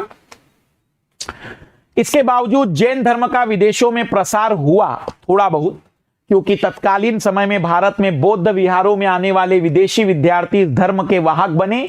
साथ ही समय समय पर आने वाले विदेशी यात्रियों ने भी भारत के बाहर इस धर्म के प्रसार का मार्ग प्रशस्त किया, लेकिन उतना व्यापक नहीं जितना बौद्ध धर्म का हुआ। जैन धर्म की उत्पत्ति और विकास, अब हम जानने की कोशिश करेंगे कि इस धर्म की उत्पत्ति कैसे हुई और किस आधार पर जैन अनुयायियों का निर्माण भी हुआ। तो शुरुआत करते हैं जैन धर्म की उत्पत्ति और विकास। वैसे तो यदि आप किसी जैन अनुयायी को पूछेंगे, जैसे लाल लालियों में भविष्य के आईएएस और आईपीएस विद्यार्थियों में कुछ जैन भी होंगे, तो वे लोग ये मानते हैं कि हमारा जो धर्म है वो अनंत काल से है। पर ऐतिहासिक और इतिहास पढ़ने वाले विद्यार्थी के दृष्टिकोण से, क्योंकि अब वो भले ही किसी भी धर्म का हो, मेरे लिए तो इतिहास का विद्यार्थी है, इतिहास का विद्यार्थी मानता है कि जैन धर्म का जो उदय है वो 6वीं ईसा पूर्व, मतलब आज से लगभग 2700 वर्ष पूर्व हुआ। तो आइए जरा देखते हैं कि अचानक तो कुछ भी नहीं हुआ होगा, कुछ ना कुछ तो कहानी होगी। जानते हैं इसके उत्पत्ति की कहानी क्या थी। आइए समझने की कोशिश करिएगा सभी भावी आईएएस और आईपीएस। वस्तुतः जैन धर्म की उत्पत्ति 6वीं शताब्दी ईसा पूर्व मानी जाती है। पॉइंट टू बी नोटेड मिलॉट, मानी जाती है। किंतु जैन धर्म के प्रारंभिक तीर्थकरों जैसे ऋषभदेव के बारे में वैदिक दर्शन में भी प्राप्त होता है। तो प्रारंभिक तीर्थकरों में ऋषभदेव जी के बारे में वैदिक दर्शन में भी प्राप्त होता है। भगवत गीता में ऋषभदेव का अहर्ण नामक राजा के रूप में विस्तृत उल्लेख किया गया है, अहर्ण नामक राजा के रूप में। इसके अलावा विष्णु पुराण, मनुस्मृति जैसे ग्रंथों में भी जैन तीर्थकरों में विशेषकर ऋषभदेव का उल्लेख मिलता है। जैन धर्म के अनुयायियों के अनुसार जैन धर्म अनादि अर्थात सभ्यता के प्रारंभ के साथ उपजा धर्म है। अनुयायी कहेंगे कि यह अनादि धर्म है, जिसका कोई प्रारंभ नहीं है, इसका कोई अंत नहीं है, यह सभ्यता के साथ ही विकसित हो गया था। लेकिन इतिहास के विद्यार्थी मानेंगे कि 6वीं शताब्दी से माना जाता है। तो हम क्योंकि इतिहास का अध्ययन करने जा रहे हैं, तो कहीं ना कहीं हमारे अंदर एक पूरी तरह से क्लैरिटी आनी चाहिए। अब जैन धर्म के संस्थापकों में सबसे महत्वपूर्ण महावीर जैन जी आएंगे। क्यों भाई? क्योंकि वास्तविक रूप में इसकी स्थापना अनादिकाल से इनके अनुयायी मानते हैं। तो बहुत सारे अनुयायी बहुत पहले ही थे, लेकिन एक्चुअल संस्थापक जिन्होंने जैन धर्म को एक पहचान दी, जिसके बाद जैन धर्म का प्रसार तेजी से बढ़ने लगा, वहां से एक वास्तविक संस्थापक के रूप में उन्हें माना जाएगा कि भाई यही से स्थापना की शुरुआत हम कर सकते हैं। जैन धर्म के संस्थापक के रूप में ऋषभदेव को स्वीकार किया जाता है, हालांकि इसके कोई स्पष्ट प्रमाण उपलब्ध नहीं है। महावीर जैन ने केवल जैन धर्म की शिक्षाओं का प्रसार किया तथा उसे व्यवस्थित स्वरूप प्रदान किया। Point to be noted milord, Mahavir Jain ने केवल जैन धर्म की शिक्षाओं का प्रसार किया तथा उसे व्यवस्थित स्वरूप प्रदान किया, इसलिए महावीर जैन को जैन धर्म के संस्थापक नहीं बल्कि वास्तविक संस्थापक कहा जाता है। तो आते हैं महावीर जैन से पहले पार्श्वनाथ जी के बारे में थोड़ा विवरण मिलता है। ऋषभदेव जी पहले संस्थापक माने जाते हैं और फिर हम बातचीत करते हैं महावीर जैन जी के बारे में, लेकिन उनके ठीक पहले पार्श्वनाथ जी के बारे में भी कुछ विवरण दिया जाता है। आइए जरा जानते हैं कि क्या सिचुएशन है। जैन साहित्य के अनुसार पार्श्वनाथ का जन्म महावीर से लगभग 200 वर्ष पूर्व 8वीं सदी ईसा पूर्व हुआ था। तो 250 वर्ष का मतलब लगभग 2 सदी पहले, 2 सदी पहले, तो 6वीं सदी ईसा पूर्व की जगह 2 सदी पहले मतलब 8वीं सदी ईसा पूर्व में हुआ था। पार्श्वनाथ के बारे में साहित्य ब्राह्मण में उल्लेख मिलता है, साहित्य ब्राह्मण में उल्लेख मिलता है। पिता का नाम काशी के राजा अश्वसेन आससेन के नाम से, माता का नाम वामा और पत्नी का नाम प्रभावती। सम्मेद पर्वत पर उन्हें ज्ञान की प्राप्ति हुई थी। सम्मेद पर्वत पर पार्श्वनाथ द्वारा प्रतिपादित मार्ग का अनुसरण करने वाले निग्रंथ कहलाए, क्योंकि वह सांसारिक बंधनों से मुक्त हो जाते हैं। तो पार्श्वनाथ जी के द्वारा जो मार्ग बताया गया उसको जो लोग फॉलो करते थे उन्हें निग्रंथ कहते थे। और इसी कड़ी में महावीर स्वामी के माता पिता भी पार्श्वनाथ के अनुयायी थे। अब यहां से कहानी आपकी जुड़ती जाएगी। तो महावीर स्वामी के माता पिता पार्श्वनाथ जी के पहले से ही अनुयायी थे। जैन साहित्य में पार्श्वनाथ के अनुयायियों में स्त्रियों के होने की भी जानकारी मिलती है। जैन साहित्य में कहा जाता है कि उनके अनुयायियों में महिलाएं भी थी। तो जो महावीर जैन जी के ठीक पहले के तीर्थकर हैं वो पार्श्वनाथ जी हैं और उनके अनुयायियों को निग्रंथ कहते थे और उन्हीं में महावीर जैन के माता पिता भी उनके अनुयायियों में शामिल थे। उनके द्वारा 4 सिद्धांत दिए गए थे, सत्य, अहिंसा, अस्तेय। ये शब्द याद कर लेंगे सभी नए लाल लाली, बार बार आएगा ये शब्द। अस्तेय चोरी नहीं करना, अपरिग्रह वस्तुओं का संग्रह नहीं करना। दोनों शब्द अस्तेय चोरी नहीं करना और अपरिग्रह संग्रह नहीं करना। धन का संग्रह नहीं करना, भोजन का संग्रह नहीं करना, वस्तुओं का संग्रह नहीं करना। इसका मतलब मेरी बात ध्यान से सुनना। यहां एक छोटी सी बात मैं आपको थोड़ा सा बताना चाहूंगा। कुछ लोगों की रुचि होती है अलग अलग चीजों का संग्रहण करने की। कुछ लोग सिक्के संग्रहित करते हैं, कुछ लोग टिकट संग्रहित करते हैं, कुछ लोगों के अलग अलग संग्रहण के अपने अपने शौक होते हैं। जैन धर्म कहता है वस्तुओं का संग्रहण नहीं करना। वैसे वस्तुओं का मतलब केवल वो वस्तुएं नहीं, सभी प्रकार की वस्तुएं हैं। बस एक तरीके से याद रखना, अपरिग्रह। तो पार्श्वनाथ जी के द्वारा प्रतिपादित ये 4 सिद्धांत है। अब हम इसी कड़ी में जुड़ते हैं 24वें तीर्थकर, जैन धर्म के एक तरीके से अंतिम तीर्थकर महावीर स्वामी जी के बारे में। इस पर जरा गौर करिएगा सभी लाल लाली, सभी भावी आईएएस और आईपीएस। अब मैं आपको थोड़ा सा ज्यादा रिस्पेक्ट देता हूं क्योंकि मैं एक्चुअल में बताना भूल गया कि आप कहेंगे कि सर आजकल आप भावी आईएएस आईपीएस क्यों कहते हैं। क्योंकि आप में से कई विद्यार्थियों के साथ जब मैंने संपर्क मेरा हुआ तो मुझे बड़ी खुशी हुई कि रियलिटी में मैं जो पढ़ा रहा हूं उसमें कई सारे विद्यार्थी बहुत ईमानदारी पूर्वक मेहनत कर रहे हैं और कईयों ने परिणाम दे दिए हैं। कई लोगों के राज्य स्तर की परीक्षाओं में सफलता सामने आ गई हैं। तो मुझे बड़ी खुशी है कि चलो 2 साल की मेहनत के बाद ही सही, लेकिन अब रिजल्ट अब दिख रहे हैं और इसी का परिणाम है कि अब मुझे ऐसा लगता है कि मेरा हर विद्यार्थी जो भी मुझे फॉलो कर रहा है वो निश्चित ही भविष्य का एक प्रशासनिक अधिकारी है, आईएएस और आईपीएस उसकी मंशाएं हैं, लेकिन वो निश्चित ही पहुंचेगा क्योंकि ईमानदार विद्यार्थी मुझे फॉलो कर रहे हैं। और इसी कारण से अब मुझे लगता है कि मैं आपको कह सकता हूं कि मुझे फॉलो कर रहे हैं। मुझे मतलब ऐसा नहीं कि मुझे कर रहे तो भविष्य के आईएएस और बाकी को नहीं कर रहे तो, या बाकी को करेंगे तो नहीं। हाँ, लेकिन जो भी विद्यार्थी बिल्कुल ईमानदारी पूर्वक काम कर रहे हैं वो निश्चित ही भविष्य के प्रशासनिक अधिकारी हैं। आज भले वह एक मैं कह सकता हूं कि दुखों से घिरे हुए, तकलीफों से घिरे हुए हैं, लेकिन वो मेहनत कर रहे हैं, तो सिलेक्शन तो लेकर आ ही जाएंगे। महावीर स्वामी जैन धर्म के 24वें और अंतिम तीर्थकर, जन्म 599 ईसा पूर्व, जन्म स्थान वैशाली के समीप कुंड ग्राम में, वंश क्षत्रिय कुल के ज्ञात्रक वंश में, बचपन का नाम वर्धमान और पिता का नाम सिद्धार्थ। यहां थोड़ा कंफ्यूजन ना करिएगा, उधर भी सिद्धार्थ आते हैं।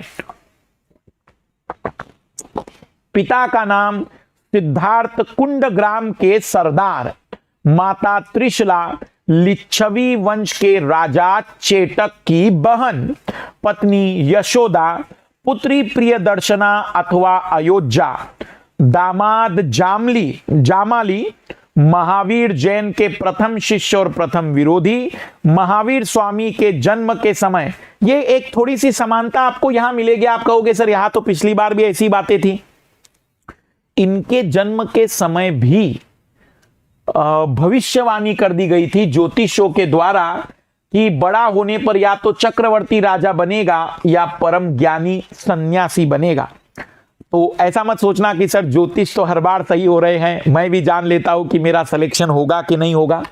तो मैं ऐसा नहीं कहूंगा कि वर्तमान ज्योतिषी मूर्ख है, नहीं, लेकिन अपनी अपनी मान्यताएं हैं, अलग अलग शक्तियां हैं। पृथ्वी पर 4 प्रकार के बल हैं, उसमें गुरुत्वीय बल एक काम कर सकता है। लेकिन उस दौर में जो भी कह रहे हैं ज्योतिष, जो बता रहे हैं, उनके बारे में पहले से ही बता दिया गया है।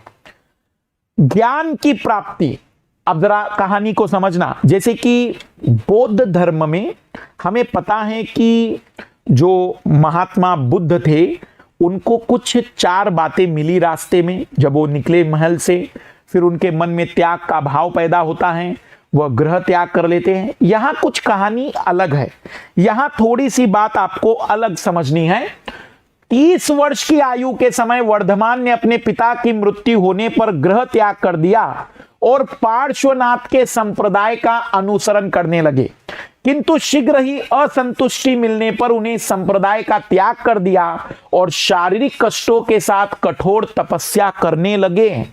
अंततः 12 वर्ष की कठोर तपस्या करने के बाद जृंभिका के समीप उज्जुवालिया ऋजुपालिका नदी के तट पर वर्धमान को कैवल्य ज्ञान की प्राप्ति हुई। जैन धर्म में ज्ञान का मतलब कैवल्य की प्राप्ति हुई। तो नदी के किनारे जृंभिका के समीप उज्जुवालिया ऋजुपालिक नदी के तट पर, इसी के फलस्वरूप उन्हें केवलीन परम ज्ञानी की उपाधि भी दी गई। उन्हें केवलीन कहा गया। उन्हें महावीर इसलिए कहते हैं क्योंकि वह शारीरिक यातनाओं को झेलते थे, वह कठोर तपस्या करते थे जो साधारण वीरों से भी संभव नहीं है, इसलिए उन्हें महावीर कहा गया। अपनी इंद्रियों पर नियंत्रण और विजय प्राप्त करने के कारण वह जिन कहलाए और आगे चलकर इनके अनुयायी जैन कहलाए।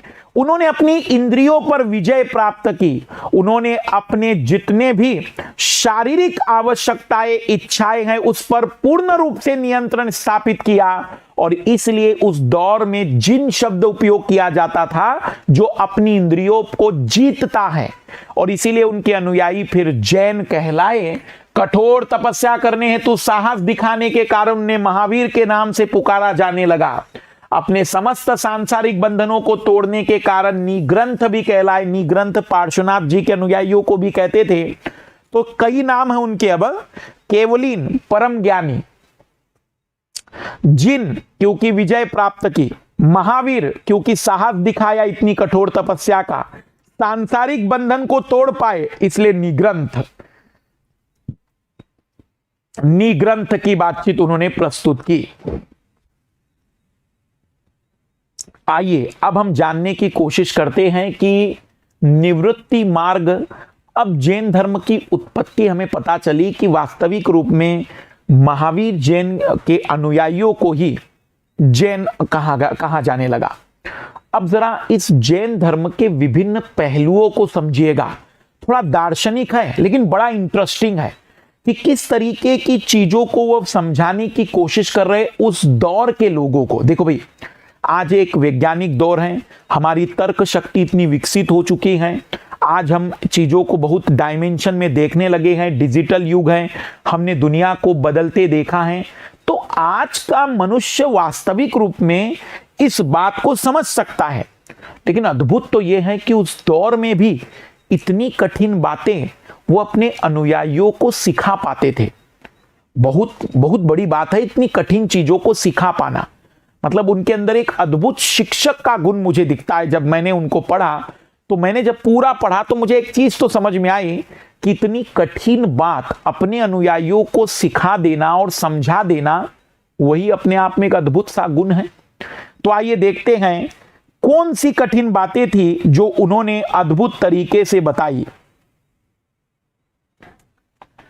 वैदिक धर्म के प्रवृत्ति मूलक मार्ग के विरुद्ध जैन धर्म निवृत्ति मार्गी था। अर्थात जैन धर्म की मान्यता है कि समस्त संसार दुखों से युक्त है और इन दुखों का प्रमुख कारण मनुष्य का लालच और तृष्णा है, इच्छाएं हैं। तो वैदिक धर्म के प्रवृत्ति मूलक, वैदिक धर्म कहता है कि मनुष्य की प्रकृति ही है, लेकिन निवृत्ति मार्ग कहता है कि नहीं, यही दुखों का कारण है, यही दुखों का कारण है। इसी कारण मनुष्य जीवन और मृत्यु के बंधनों से ग्रस्त हो जाता है। इस संदर्भ में जैन और बौद्ध धर्म समान हैं और सांसारिक सुखों का भोग करने के बजाय उन्हें त्याग करने पर बल देता है। जहां पर वैदिक धर्म सांसारिक सुखों को भोगते हुए कहता है कि इस मोह माया को भी हमें जीना होगा और फिर इस मोह माया से हमें मुक्ति मिलेगी। एक पर्टिकुलर टाइम पीरियड के बाद हम जब इस मोह माया से मुक्ति का रास्ता अपनाएंगे, लेकिन हमें पहले सांसारिक जीवन जीना पड़ेगा। आप लोगों को पता होगा वैदिक धर्म में 25-25 वर्ष के 4 समूह बनाए जाते हैं। वैसे बौद्ध और जैन धर्म कहता है कि संसार केवल दुखों से भरा पड़ा है। तो कई बार जैसे मैं नहीं कहता हूं कि जीवन में दुख ही दुख है, तो समझ जाना कि कहीं ना कहीं इनकी बातों को मैं आपके सामने रख रहा हूं। तो कह रहे कि संसार केवल दुखों से भरा पड़ा है और सांसारिक सुखों को भोग करने के बजाय उन्हें त्याग करने पर बल देते हैं। महावीर जैन के अनुसार मनुष्य में सांसारिक जीवन व्यतीत नहीं करना चाहिए, बल्कि अपना ग्रह त्याग कर एक भिक्षु के रूप में जीवन व्यतीत करना चाहिए। इसलिए जैन धर्म को एक भिक्षु धर्म के रूप में भी स्वीकार किया जाता है। इस संदर्भ में जैन धर्म बौद्ध धर्म से कठोरता दर्शाता है, क्योंकि बौद्ध धर्म में कहा गया कि भाई जरूरी नहीं कि भिक्षुक जीवन ही, आप सांसारिक जीवन जीते हुए भी मोक्ष प्राप्त कर सकते, लेकिन जैन धर्म में मुख्य रूप से कहा गया है कि नहीं, भिक्षुक के रूप में ग्रह त्याग करके भिक्षु के रूप में जीवन व्यतीत करना चाहिए। अब ईश्वर के बारे में जैन धर्म क्या कहता है? जैसे कि अगर हम बात करें कि ईश्वर के बारे में इस धर्म में क्या विचार किए गए हैं, तो पहले तो संसार के बारे में क्या बताता है जैन धर्म? दुख ही दुख है, त्याग करिए समस्त सुखों का और एक भिक्षुक जीवन जिए। ईश्वर संबंधी विचार, महावीर की मृत्यु के बाद जैन धर्म का ईश्वर में विश्वास था अथवा नहीं, इस संबंध में लंबे समय तक मतभेद बना रहा। महावीर की मृत्यु के बाद जैन धर्म का ईश्वर में विश्वास था अथवा नहीं, काफी ज्यादा विवाद इतिहासकारों ने प्रस्तुत किए, परंतु कालांतर में लिखित जैन ग्रंथ के आधार पर यह सुस्थापित हो गया है कि जैन धर्म ईश्वर में विश्वास नहीं करता था। जैन धर्म ईश्वर में विश्वास नहीं करता था। उल्लेखनीय कि यदि किसी प्रसंग में जैन धर्म ईश्वर को स्वीकार भी करता है तो उसे जिन से नीचे मानता है, अर्थात जिन को ईश्वरीय सत्ता से सर्वोच्च मानता है। जिन मतलब जिसने इंद्रियों को जीत लिया है। यदि किसी जैन में ईश्वर को माना भी जाए, किसी भी भगवान को स्वीकार किया जाए, तो भगवान से भी ऊपर है जिन। जिन मतलब जिसने अपनी इंद्रियों पर विजय प्राप्त कर ली है। तो जैसे कि हम ईश्वर किसे कहते हैं, उस सर्वोच्च सत्ता को कहते हैं। तो यदि आपको यहां मेरी एक बात समझना जरा, और कितने लोग समझ पाए जरा कमेंट करना, इधर ध्यान देना सभी लाल लालियों। एक तरफ ईश्वर क्या है भाई, ईश्वर है सर्वोच्च, हम जिसे मानते सर्वशक्तिमान। तो जैन धर्म में ईश्वर के बारे में ईश्वर को नकारा गया। अब कुछ कहेंगे कि नहीं सर, मैंने तो पढ़ा है कि ईश्वर को माना गया। अब उन्होंने ईश्वर को माना अगर है तो उन्होंने जिन से नीचे माना है। जिन सबसे बड़ा है, जिन सर्वोच्च है। जिन मतलब जिसने अपनी इंद्रियों को विजय प्राप्त कर ली है, इसका मतलब फिर सर्वशक्तिमान जिन है। तो सर्वशक्तिमान के बाद तो बहुत सारे लोग आ सकते हैं, तो इसलिए उनकी जो ईश्वर की कल्पना है वो सर्वशक्तिमान की नहीं है। सर्वशक्तिमान उनके अनुसार जिन है, जिसने अपनी इंद्रियों को प्राप्त कर लिया है। भारतीय दर्शन की दो प्रमुख विचारधाराओं को जरा समझ लेते हैं। यहां देखना कि ब्रह्मन और श्रमण, भ्रमण और श्रमण, भ्रमण और श्रमण, देखना दोनों विचारधाराओं को मैं संक्षिप्त में बता रहा हूं कि जो भ्रमण है वो ये मानते हैं कि कुछ मत करो, जीवन जीते चलो, भगवान की पूजा पाठ करते चलो, तुम्हें मोक्ष मिल जाएगा, कुछ करने की जरूरत नहीं, बस सामान्य जीवन जियो। श्रमण वाले कहेंगे ऐसे कैसे मोक्ष मिल जाएगा, आपको उसके लिए कुछ तपस्या करनी पड़ेगी, कुछ नियमों का पालन करना पड़ेगा। आइए जरा ध्यान से देखना।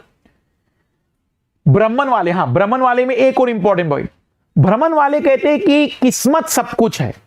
अगर भगवान ने चाहा, अगर भगवान ने चाहा तो तुम्हें मोक्ष मिल जाएगा। तो यह भगवान की इच्छा पर निर्भर है कि तुम्हें मोक्ष मिलेगा कि नहीं। श्रमण वाले कहते हैं कि नहीं, यह व्यक्ति के हाथ में है कि उसे मोक्ष मिलेगा कि नहीं। तो जैसे मैं आपको बता दूं कि मैं इसको थोड़ा जोड़ रहा हूं, मुझे बताना। जिन लोगों ने आईएएस की तैयारी नहीं की होती है ना, आईएएस की तैयारी नहीं की होती है, वो लोग तुम्हें जांचेंगे, वो लोग तुम्हें जांचेंगे, और वो गरीब लोग तुम्हें क्या कहेंगे, तुम्हारा सिलेक्शन होगा कि नहीं होगा यह किस्मत तय करेगी।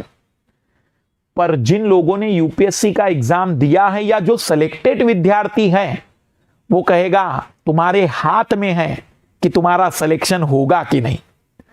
तो जो कह रहे कि तुम्हारी किस्मत पर निर्भर करेगा कि तुम आईएएस बनोगे कि नहीं, वो भ्रमण है। और जो कह रहे कि नहीं तुम्हारे अंदर लगन अगर है तो तुम आईएएस बनोगे, वो श्रमण है। ये श्रम को महत्व देते हैं, ये मेहनत को महत्व देते हैं। इधर ध्यान देना, ईश्वरीय इच्छा के बिना मोक्ष नहीं प्राप्त होता, अर्थात व्यक्ति के श्रम अथवा इच्छा में विश्वास नहीं है। शैव धर्म, वैष्णव धर्म, सनातन धर्म, ये वे धर्म हैं जो भ्रमण के अनुसार चलते हैं, ब्रह्मन के अनुसार चलते हैं, और वो कहते हैं सब कुछ ईश्वर की इच्छा पर है। वो चाहे तो सब कुछ होगा, वो नहीं चाहे तो कुछ भी नहीं होगा। श्रमण वाले कहते हैं व्यक्ति को मोक्ष प्राप्त करने के लिए स्वयं श्रम करना पड़ता है, ईश्वरीय सत्ता में विश्वास नहीं। जैन धर्म और बौद्ध धर्म इसके अनुयायी है। जैन धर्म भारतीय दर्शन की श्रमण परंपरा से संबंधित है। श्रमण परंपरा को मूलतः नास्तिक परंपरा के रूप में स्वीकार किया जाता है, जो ईश्वरीय सत्ता में विश्वास नहीं करती। श्रमण परंपरा के अनुसार मोक्ष प्राप्त करने के लिए व्यक्ति के जीवन में ईश्वर की नहीं बल्कि श्रम की आवश्यकता होती है, अर्थात यह परंपरा ईश्वरीय कृपा के बजाय श्रम के माध्यम से मोक्ष की प्राप्ति को मान्यता प्रदान करती है। जैसे एक नहीं आते आजकल व्हाट्सएप यूनिवर्सिटी और फेसबुक यूनिवर्सिटी में कि एक लिखा गया है कि किस्मत में लिखा होगा तो ऐसा होगा, शायद हो सकता है किस्मत में लिखा गया हो कि मेहनत करोगे तो सिलेक्शन होगा। तो अब कुछ लोग इन दोनों को जोड़ देते हैं, मतलब कुछ नए नए तर्क शक्ति वाले लोग हैं, तो आजकल इन दोनों को जोड़ने वाले लोग भी हमारे भारतीय समाज में मिलेंगे। वो कहेंगे कि देखो भाई, ईश्वर की कृपा है या नहीं वो तो मुझे नहीं पता, पर मैं मेहनत कर रहा हूं और यदि ईश्वर को लगा तो मुझे जरूर सिलेक्शन दिला देगा। तो मध्य मार्ग वाले लोग भी आ गए हैं, जो ना तो श्रमण है ना भ्रमण है, वो दोनों मानते हैं। जैन धर्म की उत्पत्ति जिन शब्द से संस्कृत में जी अथवा जिन का अर्थ होता है जीतना, अर्थात अपनी इंद्रियों पर विजय प्राप्त करने वाले व्यक्ति को जैन कहा जाता है, किंतु जैन धर्म के संदर्भ में महावीर जैन के अनुयायियों को जैन कहा जाता है। तो वर्तमान में जो जैन है वो महावीर जैन के अनुयायी है, लेकिन वास्तविक रूप में जैन कौन है? वास्तविक रूप में जैन का मतलब क्या है? तो ये शब्द बनाए जिन से, और जिन का मतलब होता है जीतना। किसे जीतना? अपनी इंद्रियों को। तो जो अपनी इंद्रियों को जीत सके, जो अपने इंद्रियों पर विजय प्राप्त कर सके, वो होता है जैन। पर अनुयायियों को भी हम जैन कहेंगे। अब आते हैं जरा साध्यवाद का सिद्धांत, इसके अनेकतावाद, अनेकांतवाद का सिद्धांत भी कहते हैं, सापेक्षवाद का सिद्धांत भी कहते हैं, सप्तभंगी सिद्धांत भी इसे कहा जाता है क्या ये? आप कहेंगे सर कि साध्यवाद क्या है, तो आइए देखते हैं क्या है। वस्तुतः साध्यवाद विचारों की बहुलता के अस्तित्व को स्वीकार करता है। इस सिद्धांत के अनुसार सत्य के कई पहलू है। मैं आपको एक संक्षिप्त में बता रहा हूं कि सर आप समझाइए, वो तो देख लेंगे हम, मेरी बात ध्यान से सुनना। साध्यवाद को बहुपक्षवाद इसलिए कहते हैं क्योंकि उनका यह कहना है, थोड़ी फिलॉसफी है ये, कि कोई भी सामान्य व्यक्ति सत्य को समझ ही नहीं सकता है। जीवन क्या है, मृत्यु क्या है, सच क्या है, धर्म क्या है, उसको एक साधारण व्यक्ति नहीं समझ सकता है। और साधारण व्यक्ति यदि उसे समझ भी रहा है तो वास्तविक रूप में सत्य कई रूपों में है। तो सामान्य व्यक्ति उसका कोई एक या दो रूप समझ पाएगा। केवल कैवल्य ज्ञानी और परम ज्ञानी व्यक्ति सत्य के सभी रूपों को समझ पाता है। तो साध्यवाद यह कहता है कि हर सामान्य व्यक्ति सत्य का अलग अलग रूप देखता है क्योंकि उसकी समझ में सत्य उतना ही है, लेकिन केवल एक ज्ञानी व्यक्ति ही सत्य के सभी स्वरूपों को समझ पाता है। वस्तुतः साध्यवाद विचारों की बहुलता के अस्तित्व को स्वीकार करता है। विचारों की बहुलता, विचारों की बहुलता। गांधी जी भी कुछ ऐसा ही कहते थे। गांधी जी कहते थे तुम अपना सत्य बताओ, मैं अपना सत्य बताऊं, क्योंकि अंतिम सत्य किसी को नहीं पता। तुम अपना सत्य बताओ, मैं अपना सत्य बताता हूं, इन दोनों सत्यों से मिलकर एक बेहतर सत्य निकलेगा, वो शायद अंतिम सत्य होगा। पर वो अंतिम सत्य ना तो अंतिम सत्य के नजदीक तो होगा। तो गांधी जी भी कहते थे कि भाई सत्यों में बहस नहीं होनी चाहिए, सत्यों में मिलन होना चाहिए, बातचीत होनी चाहिए।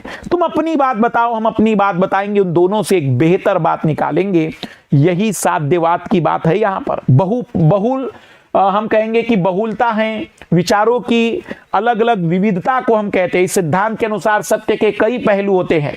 व्यक्ति अपनी सीमित बुद्धि और सीमित ज्ञान के कारण सत्य के पूर्ण स्वरूप को देखने के बजाय सत्य के कुछ ही पहलुओं को देख पाता है। जैन धर्म के अनुसार वस्तु अथवा संसार के स्वरूप का अंत नहीं जाना जा सकता, अर्थात यह अनंत और अनिश्चित है। केवल कैवल्य प्राप्त व्यक्ति अर्थात पूर्ण ज्ञान को प्राप्त व्यक्ति इसे जान सकता है। शेष व्यक्ति केवल सत्य के कुछ निश्चित स्वरूप को ही जान पाता है। देखो, आप कहोगे सर थोड़ा सरल करिए, आइए जरा मैं आपको एक बार और समझाना चाह रहा हूं। जैसे भाई विज्ञान कुछ सवालों के जवाब नहीं दे पाता, जैसे यहां मैं क्यों हूं, आप क्यों है, इस पृथ्वी पर मनुष्य क्यों आया है। जहां पर ब्रह्मांड में हम कहते हैं कि रिक्तता है, फिर वहां क्या है। इस पृथ्वी पर कोई भी पदार्थ में द्रव्यमान के लिए कौन जिम्मेदार है, इस ऊर्जा को गतिशील कौन कर रहा है, यह सब कुछ चलाने वाली कौन सी शक्ति है, इसी को हम सत्य कह रहे हैं मेरे लाल लालियों। तो इस सत्य के कई रूप है, मैं आप उसका कुछ हिस्सा समझ पा रहे हैं, लेकिन एक पूर्ण ज्ञानी व्यक्ति ही इसके समस्त रूपों को समझ पाता है। इसी को कहते हैं साध्यवाद। इसी कारण विभिन्न व्यक्तियों द्वारा दिए गए विचार भिन्न भिन्न और विरोधाभासी प्रतीत होते, जबकि वह अपने अपने ज्ञान के स्तर के आधार पर सही है। इसे ठीक उसी प्रकार समझा जा सकता है जिस प्रकार एक अंधे व्यक्ति द्वारा हाथी को छूने पर उसका एक पक्षीय रूप से विवरण दिया जा सकता है। मतलब उनका कहना, यहां एक उदाहरण दिया है कि एक अंधे व्यक्ति को आप हाथी को स्पर्श कराइए, सूंड की तरफ से कराइए, तो फिर वो बिना देखे उसका विवरण प्रस्तुत करेगा कि ये कैसा प्राणी है। पूंछ की तरफ से कराइए, पैर की तरफ से कराइए, सामने से, बाएं से, लेटरल से, तो उस हाथी का अलग अलग वर्णन किया जाएगा, जबकि है वो एक ही जीव। तो अज्ञानी व्यक्ति के साथ भी कुछ ऐसा ही है। मेरे और आपके जैसे लोगों के साथ यही होता है। वो केवल एक पहलू जानते हैं और इसी कारण से वो समझ नहीं पाते हैं कि उनके जीवन का लक्ष्य क्या है। पर एक ज्ञानी व्यक्ति उसको पूर्ण दृष्टिकोण से देख पाता है, वो पूर्ण हाथी को देख पाता है और इसलिए समझ पाता है कि सत्य क्या है। किंतु प्रत्येक व्यक्ति के लिए ऐसा कर पाना संभव नहीं है और इसलिए परम ज्ञान अर्थात कैवल्य की आवश्यकता होती है। फिर उसके बाद एक और शब्द समझिएगा, जैन धर्म में इस शब्द का वर्णन है संलेखना।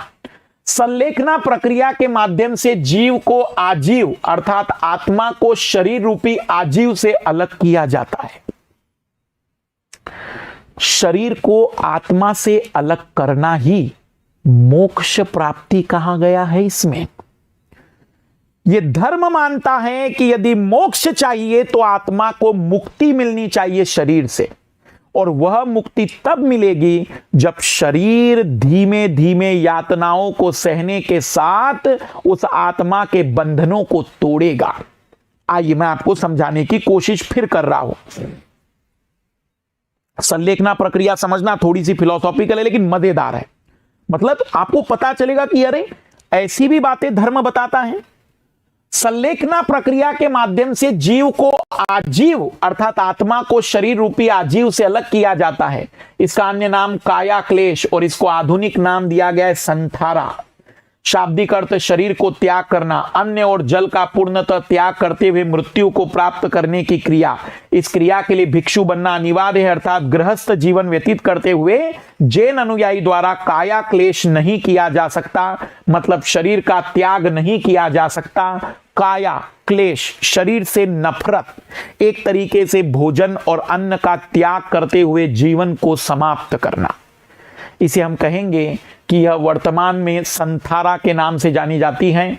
चंद्रगुप्त मौर्य के द्वारा श्रवण बेलगोला के पास चंद्रगिरी पहाड़ी पर संलेखना विधि का अनुकरण करते हुए अपने प्राणों का त्याग किया गया था।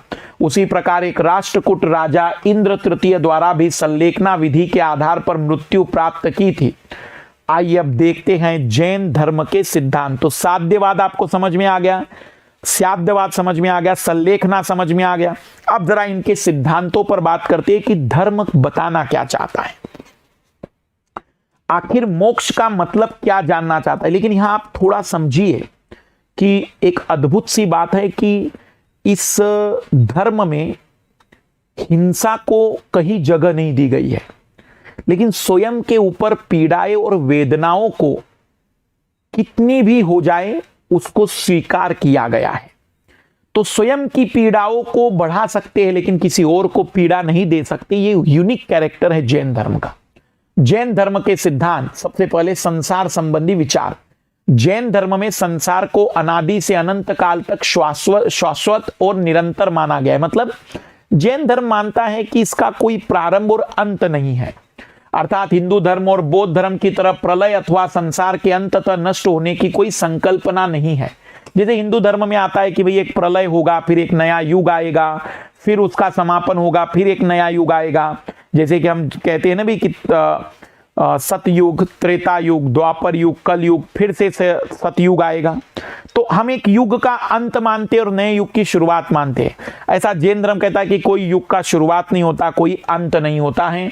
जैसे मैं आपको यार छोटी सी बात बताऊं, थोड़ा सा मैं वैज्ञानिक दृष्टिकोण में बता रहा हूं कि जैसे हम मानते हैं कि ब्रह्मांड की उत्पत्ति बिग बैंग से हुई, तो वर्तमान के जो आधुनिक वैज्ञानिक थे स्टीफन हॉकिंस, वो कहते थे कि ये कोई बिग बैंग नहीं है। ब्रह्मांड की खूबसूरती है कि ब्रह्मांड पहले फैलता है, फिर सिकुड़ता है, फिर फैलता है, फिर सिकुड़ता है, फिर फैलता है। तो इसका कोई ना तो आरंभ है ना ही कोई अंत है, ऐसा स्टीफन हॉकिंस कहते थे। तो वैसी बातचीत यहां भी कह रहे कि भाई कोई भी सभ्यताओं का समापन नहीं होगा। संसार अनादि से अनंत काल तक शाश्वत और निरंतर माना गया है, अर्थात हिंदू धर्म बौद्ध धर्म की तरफ प्रलय और संसार के अंततः नष्ट होने की कोई संकल्पना नहीं है। जैन धर्म संसार के निर्माता के रूप में ईश्वरीय सत्ता को स्वीकार नहीं करते हैं। संसार का संचालन कुछ शाश्वत नियमों के अनुसार होता है, जिसके तहत उत्थान और पतन की क्रियाएं निरंतर स्वतः और प्राकृतिक रूप से होती है। मतलब जैन धर्म का मानना है कि यह संसार अनंत काल तक चलेगा, बस इसका कभी उत्थान होगा, कभी इसमें कमी आएगी, गिरावट आएगी। तो ये एक लहर के रूप में कभी ज्यादा कभी कम, कभी ज्यादा कभी कम के रूप में संसार में गतिविधियां चलती रहेगी। जैन दर्शन के अनुसार संसार में उत्थान और पतन की क्रियाएं चक्रीय रूप में होती रहती है और उत्थान को उत्सर्पीर्णी और पतन को अवसर्पीर्णी कहा गया है। अवस्प्रिनी कहा गया है। उनका कहना है कि इस पूरे क्रम में प्रत्येक चक्र में 24 तीर्थकर आएंगे, 63 महान पुरुष आएंगे और 12 चक्रवर्ती सम्राटों के अस्तित्व को स्वीकार किया गया है। तो इस उत्थान और पतन की प्रक्रिया में इतनी घटनाएं होगी। जैन धर्म के अनुयायी या इस धर्म का कहना है कि यह एक चक्र के रूप में संसार चलता है और इस संसार का जो चक्र है जिसमें उत्थान और पतन होता है, उस दौरान 24 तीर्थकर आएंगे, 63 श्लाका पुरुष मतलब महान पुरुष आएंगे और 12 चक्रवर्ती सम्राटों के अस्तित्व को स्वीकार किया गया है। तो 24, 63, 12 इन सभी को कल्प वृक्ष से इच्छित वस्तुओं की निरंतर आपूर्ति होती रहती है। अर्थात जैन धर्म में कल्प वृक्ष की संकल्पना को स्वीकार किया गया है। कल्प वृक्ष की कल्पना हिंदू धर्म में भी है कि स्वर्ग में एक ऐसा वृक्ष है जिसके नीचे पहुंचने के बाद बस आप इच्छा करिए कि मुझे ये चाहिए, वो आपको मिल जाएगा। तो कल्प वृक्ष की कल्पना या कल्प वृक्ष के विषय में इस धर्म में भी विवरण मिलता है, इस धर्म में भी हमें जानकारी मिलती है। इन सभी को कल्प वृक्ष से इच्छित वस्तुओं की निरंतर आपूर्ति होती है, इन सभी को। अर्थात जैन धर्म में कल्प वृक्ष की संकल्पना को स्वीकार किया गया। अब जरा यहां एक बात समझते हैं कि जैन धर्म में एक शब्द मैंने उपयोग किया, आजीव, निर्जीव भी कह सकते हैं। तो जैसे मैंने आपसे कहा कि भाई शरीर से आत्मा की मुक्ति ही मोक्ष है। और वो मुक्ति कैसे होगी? जब शरीर के आत्मा से बंधन टूटेंगे। वो बंधन कैसे टूटेंगे? जब शरीर यातनाओं को झेलते हुए अन्न और जल का त्याग कर देगा और अपने आप बंधनों से मुक्त हो जाएगा। तो आजीव का मतलब निर्जीव जरूर है, लेकिन निर्जीव मतलब वास्तविक रूप में आत्मा को ही जीव मानते हैं ये। बाकी आत्मा को छोड़कर जितनी भी शारीरिक बनावट है, आत्मा को छोड़कर जितनी भी सारी संरचनाएं हैं, सब निर्जीव है। मतलब मेरी हाथ पैर, मेरा दिमाग, मस्तिष्क, किडनी, सब कुछ निर्जीव है जैन धर्म के अनुसार। ऐसा हम सोच सकते हैं कि ये कहना चाह रहे हैं। संसार जो है वो दो चीजों से मिलकर बना है, जीव और आजीव से। जीव में आत्मा आती है और आजीव में आत्मा को छोड़कर बाकी सब। जीव और आजीव के मध्य संबंधों का आधार व्यक्ति के कर्म है और कर्मों से ही मुक्ति ही निर्वाण है। मतलब ये जो शरीर और आत्मा के बीच में कनेक्टिविटी है ना, ये कर्म के कारण है, इच्छाओं के कारण है। जितनी इच्छाएं रहेगी, अब जरा समझना, थोड़ा फिलोसॉफिकल चीज बता रहा हूं मैं। कहना ये चाहते हैं, शरीर की जितनी इच्छाएं होगी, शरीर की जितनी अपेक्षाएं होगी, शरीर की जितनी ज्यादा आवश्यकताएं होगी, इस आत्मा के साथ इस शरीर के बंधन उतने ही मजबूत होंगे। और जितना इस शरीर के साथ आत्मा के बंधन मजबूत होंगे, उतना ही इस आत्मा को मुक्त करने में मेहनत लगेगी, उतना श्रम लगेगा और यह आत्मा कभी मुक्त नहीं हो पाएगी। और जब यह आत्मा मुक्त नहीं हो पाएगी तो यह फिर से जन्म लेती रहेगी, फिर से जन्म लेती रहेगी। यदि तुम्हें इस शरीर को आत्मा से अलग करना है तो तुम्हें अपनी आवश्यकताएं और इच्छाओं को न्यूनतम करना होगा, और तब जाकर इस आत्मा के और शरीर के संबंध और बंधन धीमे धीमे कमजोर पड़ेंगे और यह शरीर के द्वारा आत्मा पूरी तरह से बंधनों से मुक्त हो जाएगी और आत्मा अब स्वतंत्र हो जाएगी। जैसे ही आत्मा स्वतंत्र हो जाएगी, तुम्हें मोक्ष की प्राप्ति हो जाएगी। अंतिम रूप में संदेश यही है। एक बार कमेंट्स करना लाल लालियो कि तुम्हें मोक्ष प्राप्ति का यह तरीका समझ में आया या नहीं। तेजी से कमेंट्स करिएगा जरा।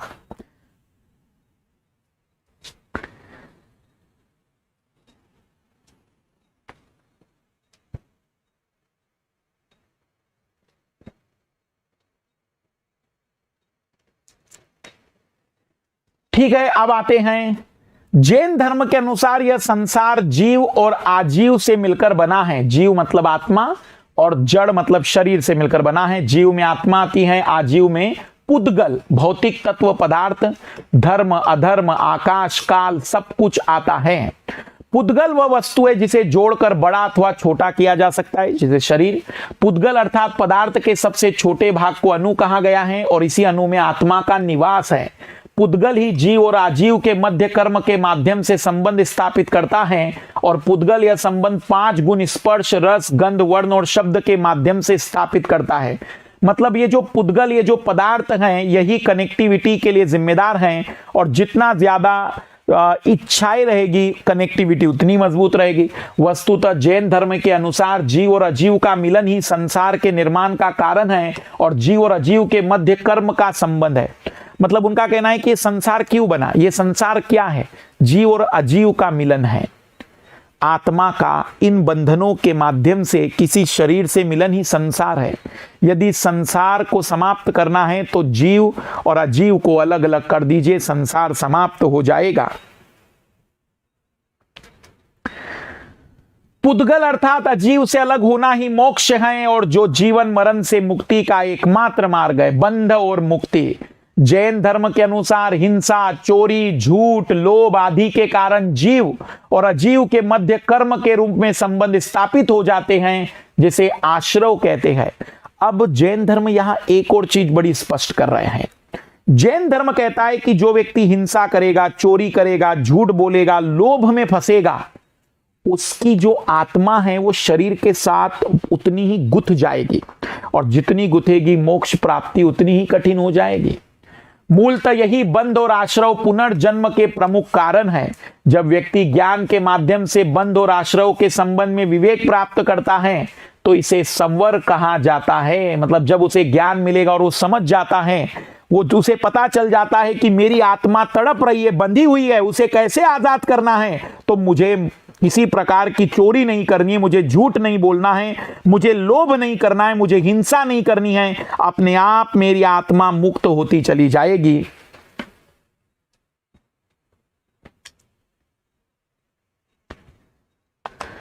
इन सवर के माध्यम से व्यक्ति धीरे धीरे मोक्ष के मार्ग पर प्रशस्त होता रहता है और अंततः अपने कर्मों को पूर्णतः समाप्त कर लेता है। इस घटना को निर्जरा कहते हैं। पूर्ण निर्जरा की स्थिति ही मोक्ष अथवा मुक्ति है। एक बार फिर बता दूं मैं कि भाई जो व्यक्ति हिंसा, चोरी, झूठ, लोभ आदि के कारण आदि करेगा तो जीव और अजीव के बीच में एक संबंध बन जाएगा जिसे आश्रव कहेंगे। तो ये जो आश्रव है, यही आश्रव, यही जो बॉन्ड है, यही कनेक्टिविटी उसके पुनर्जन्म के लिए जिम्मेदार है। यदि व्यक्ति को ज्ञान मिल जाएगा तो इस बंध और आश्रव को समझ जाएगा और यदि उस आश्रव को वो समझ जाता है तब उसको सवर कहते हैं। फिर इस सवर के माध्यम से व्यक्ति, मतलब उसको पता चल गया कि मुक्ति कैसे मिलेगी, धीरे धीरे मोक्ष के मार्ग पर प्रशस्त होता रहता है और अंततः अपने कर्मों को पूर्णतः समाप्त कर लेता है। इसे निर्जरा कहते हैं और निर्जरा से ही उसे मोक्ष या मुक्ति मिलती है। आत्मा के बारे में बौद्ध धर्म तो कुछ नहीं बताता स्पष्ट रूप से, लेकिन जैन धर्म ने बहुत बातें स्पष्ट की है। ईश्वरीय सत्ता में विश्वास नहीं करने के बावजूद जैन धर्म आत्मा में विश्वास करता है। इस संदर्भ में जैन धर्म बौद्ध धर्म से विपरीत है, जिसमें आत्मा के बारे में कुछ भी स्पष्ट रूप से उल्लेखित नहीं था। तो जैन धर्म में आत्मा के बारे में स्पष्ट रूप से वर्णन है। महावीर स्वामी स्वयं आत्मा की अमरता में विश्वास करते हैं। वो कहते हैं कि आत्मा को न तो कोई पैदा कर सकता है न मार सकता है। उनके अनुसार आत्मा अपरिवर्तनशील और सदैव बनी रहने वाली है। इतना ही नहीं, जैन धर्म निर्जीव पदार्थों में भी आत्मा के अस्तित्व को स्वीकार करते हैं और इसी आत्मा को कष्ट नहीं पहुंचाने अर्थात अहिंसा का पालन करने की कठोरता पर बल देते। आप इमेजिन कर सकते हैं कि जैन धर्म में यह कहा गया है कि जैन धर्म मानता है कि निर्जीवों में भी आत्मा है, निर्जीवों में भी आत्मा है। अब थोड़ा सा मैं आपको दूसरी जगह ले जा रहा हूं। मैंने जब आपको साइंस पढ़ाया था ना, मैंने जब आपको विज्ञान पढ़ाया तो मैंने एक अद्भुत सी घटना बताई थी। थोड़ा ध्यान से सुनना, कहानी थोड़ी अलग ले जा रहा हूं। देखो, आज हम इस संसार को, अब थोड़ा सा मेरा भी ज्ञान सुन लो। ठीक है भाई, उतने बुद्धिमान नहीं है, उतना ज्ञानी नहीं है, उतने चीजों को नहीं समझे, लेकिन थोड़ा बहुत जितना समझे मैं समझा रहा हूं। मेरी बात ध्यान से सुनना। अभी तक हमने ब्रह्मांड को जितना समझा है, जितना भी हम ब्रह्मांड को समझते हैं, सूर्य, तारे, चंद्रमा, ग्रह, उपग्रह, नक्षत्र, मिट्टी, आकाश, जल, जितना भी हम देखते हैं समझते हैं, मनुष्य, जीव जंतु जो भी, वो दो आधारों पर समझते हैं, एक प्रकाश तरंग और एक ध्वनि तरंग। आप देखें ना, आप जितनी भी चीजों को अनुभव करते हैं, सुनते समझते होंगे, या तो प्रकाशिक तरंग के रूप में या फिर ध्वनि तरंग के रूप में। मतलब या तो आप उसको आंखों से देख रहे प्रकाश के रूप में, या फिर आप सुन रहे हैं उसकी आवाज के कारण कोई ना कोई पर्टिकुलर इंफ्रारेड अलग अलग टाइप की तरंगे आती होगी, भली वो हमारी आंखों से नहीं लेकिन मशीन से डिटेक्ट हो जाती होगी। तो जैसे प्रकाश का स्पेक्ट्रम होता है, ध्वनि का स्पेक्ट्रम होता है। तो मैंने आपसे कहा था कि अभी मनुष्य विज्ञान में नया नया है, हो सकता है कि भविष्य में उसे पता चले तरंगों की एक ऐसी परास, तरंगों की एक ऐसी जानकारी जो ना तो प्रकाश है ना ध्वनि है। उसे पता चले कि कोई ऐसी तरंगे भी हैं जिनको सुना और समझना बाकी है, और उसके लिए एक विशिष्ट प्रकार की मशीन लगे। कल्पना करिए, और पता चले कि वह तरंगे इन निर्जीवों, और यदि उन निर्जीवों की तरंगों को हम समझ ले तो हम बता सकते हैं कि ये क्या बोलना चाहते हैं। जैसे हमने सुना है दीवारों के कान होते, तो सच में दीवारें फिर बोलने लग जाएगी, उस मशीन से उस तरंगों को डिटेक्ट करेंगे। तो मैंने आपको एक इमेजिन कराया था कि हो सकता है, क्योंकि विज्ञान अभी अपने प्रारंभिक अवस्था में है। तो अब मैं वापस आपको लेकर आ रहा हूं। तो मैंने साइंस में एक बार आपको इमेजिनेशन करवाया था, हम वापस लौट रहे हैं। अब हम बातचीत जो करने जा रहे हैं कि जैन धर्म कहता है कि निर्जीव पदार्थ में भी आत्मा का अस्तित्व है और उसको भी कष्ट नहीं पहुंचने का या प्रयास करना चाहिए। निर्वाण, राग द्वेष आसक्ति के बंध से मुक्ति ही निर्वाण है। निर्वाण जैन धर्म का परम लक्ष्य है। इसके लिए कर्म फल से मुक्ति प्राप्त करना अनिवार्य शर्त है, और यह तभी संभव है जब सांसारिक जीवन में रुचि नहीं लेंगे। सांसारिक जीवन में रुचि नहीं रहेगी, लोभ में रुचि नहीं रहेगी, वो जो सारी की सारी चीजें जो बंधन लाती थी वो बंधन से मुक्त हो जाएंगे। बंधन से मुक्त हो गए तो कर्म से मुक्ति हो जाएगी, कर्म से मुक्ति हुई तो शरीर से आत्मा निकल जाएगी, शरीर से आत्मा निकलना ही एक तरीके से निर्वाण होगा। इस हेतु जैन धर्म अधिक कठोर तपस्या और शारीरिक कष्ट सहन करने को उचित मानता है, ताकि संसार के प्रति रुचि का भाव समाप्त किया जा सके। शारीरिक कष्ट की सर्वोच्च अनुभूति संथारा के रूप में प्रकट होती है, जिसे एक जैन अनुयायी अन्य जल का त्याग कर धीरे धीरे मृत्यु का वरण स्वीकार करता है। जैन धर्म के अंतर्गत निर्वाण प्राप्ति का तात्पर्य अस्तित्व की समाप्ति से नहीं है, और नहीं निर्वाण शून्यता या अकर्मण्यता अथवा निष्क्रियता है। वस्तुतः निर्वाण प्राप्त व्यक्ति भी विशुद्ध रूप से देख, सुन और अनुभव कर सकता है, दूसरों के लिए निर्वाण प्राप्ति का मार्ग प्रशस्त कर सकता है। मतलब इनका कहना यह है कि निर्वाण का मतलब मृत्यु नहीं है, निर्वाण का मतलब ज्ञान है। निर्वाण का मतलब कि आप दूसरों को भी उस मार्ग पर लेकर जा सकते हैं।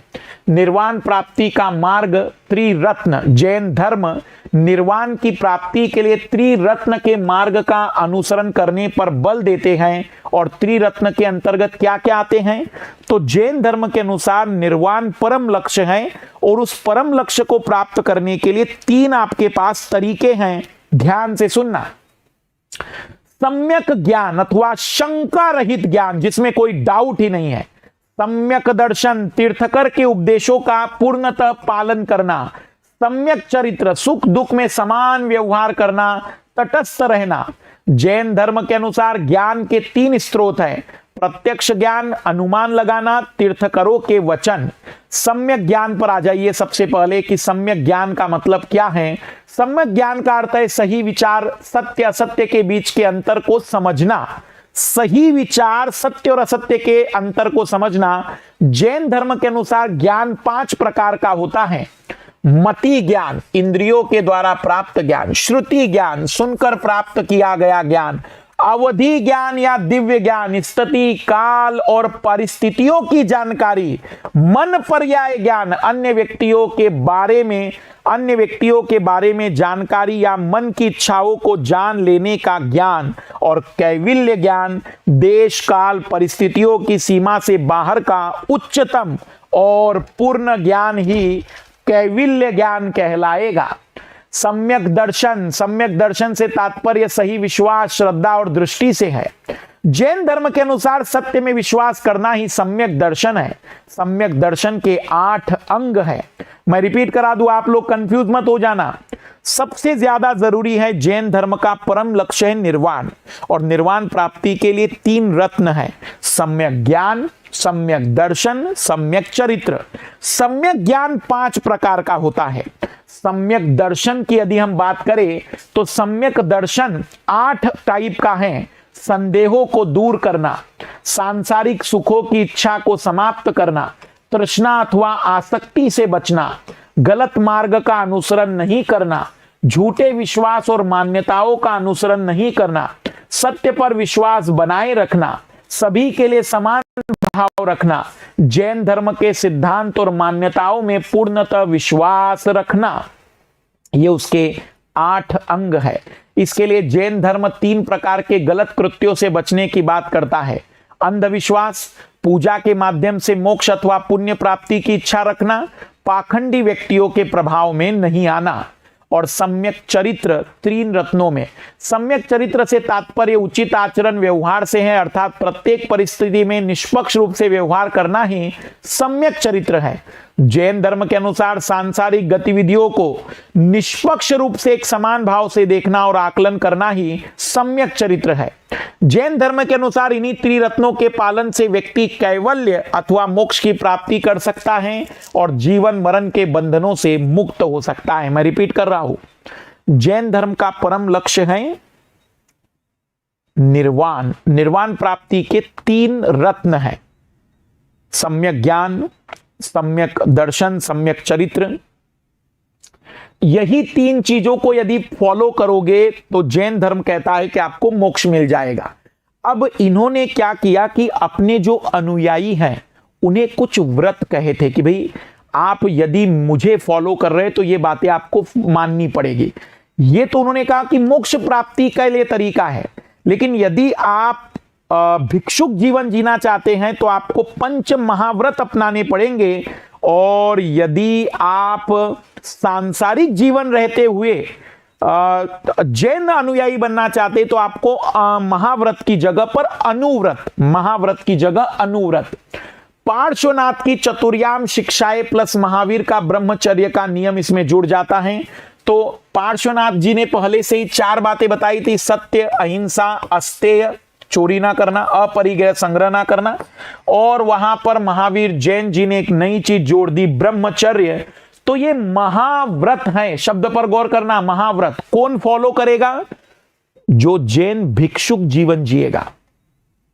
पंच अनुव्रत, वस्तुतः 5 महाव्रत जैन भिक्षुओं के संबंध में लागू होते, किंतु जब एक गृहस्थ व्यक्ति के द्वारा जैन धर्म के इन 5 नियमों का पालन किया जाता है तो संबंध में 5 अनुव्रत के नियम लागू होते हैं। अनुव्रत महाव्रत की तुलना में अधिक उदार और व्यवहारिक है।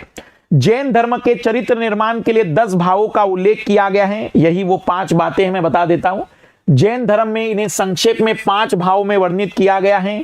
क्षमा करते चलिए, जो भी लोग गृहस्थ जीवन जीते हुए अनुव्रत का पालन करेंगे, क्षमा, कोमलता, सरलता, सत्य, चोरी नहीं करना, अपरिग्रह, त्याग और आकिंचन, ब्रह्मचर्य, संयम और तप।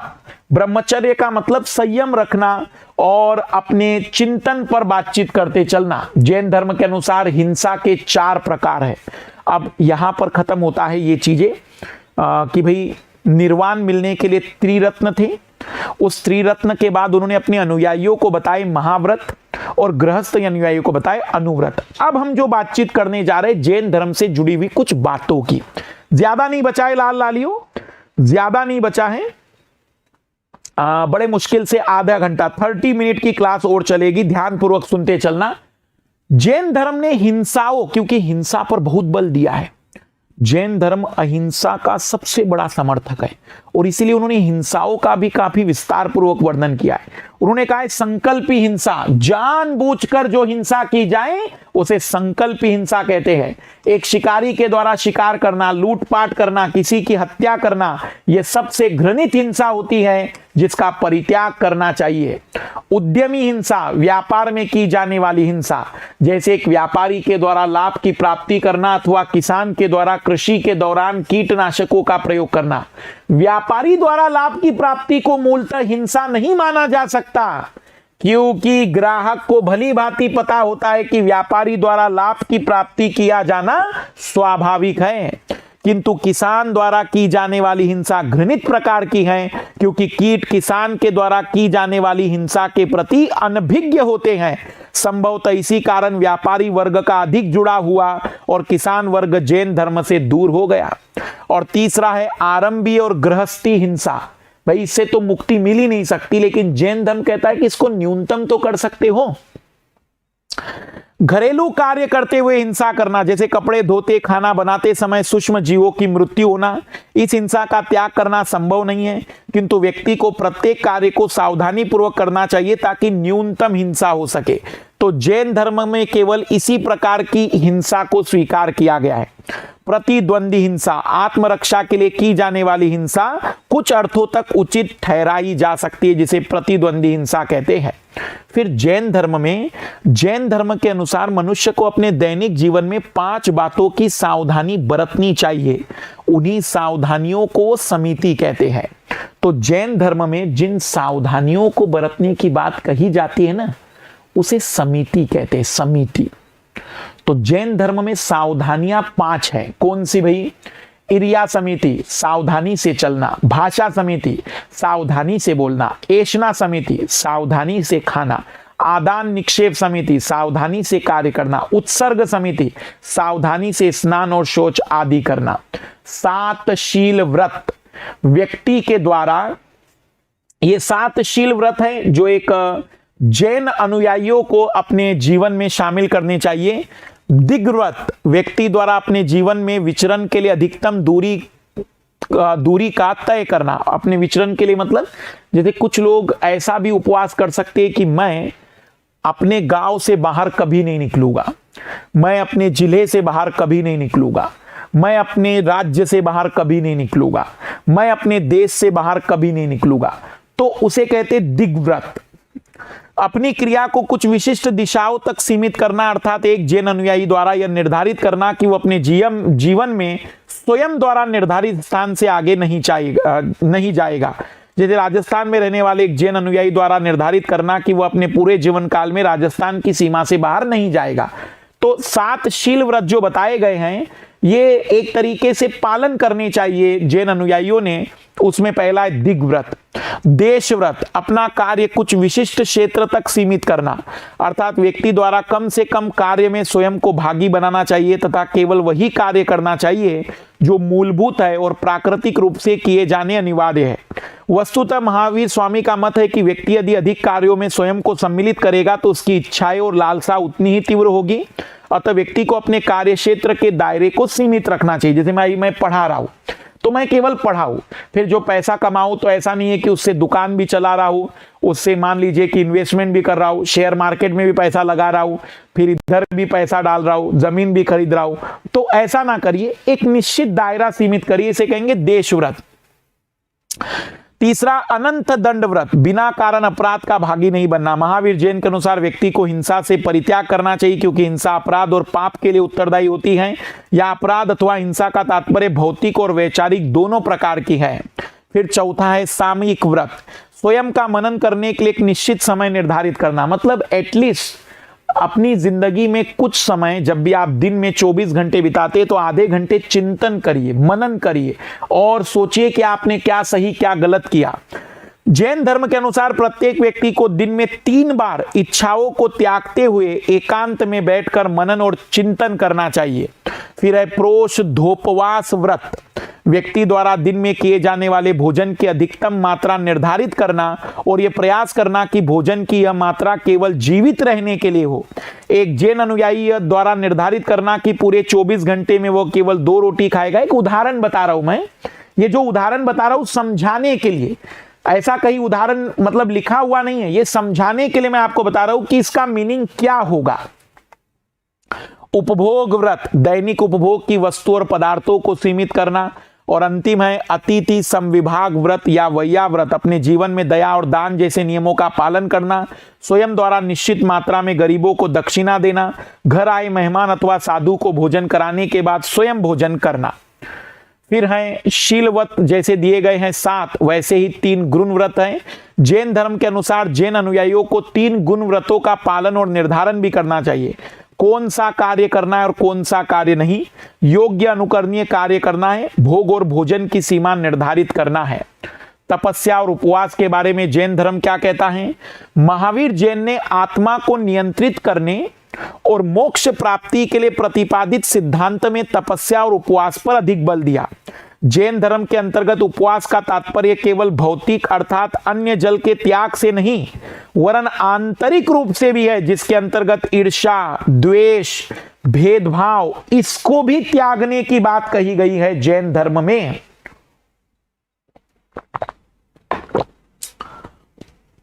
तो उपवास और तपस्या के बारे में महावीर जैन कहते हैं कि यदि आत्मा को नियंत्रित करना है तो इसका उपयोग करिए।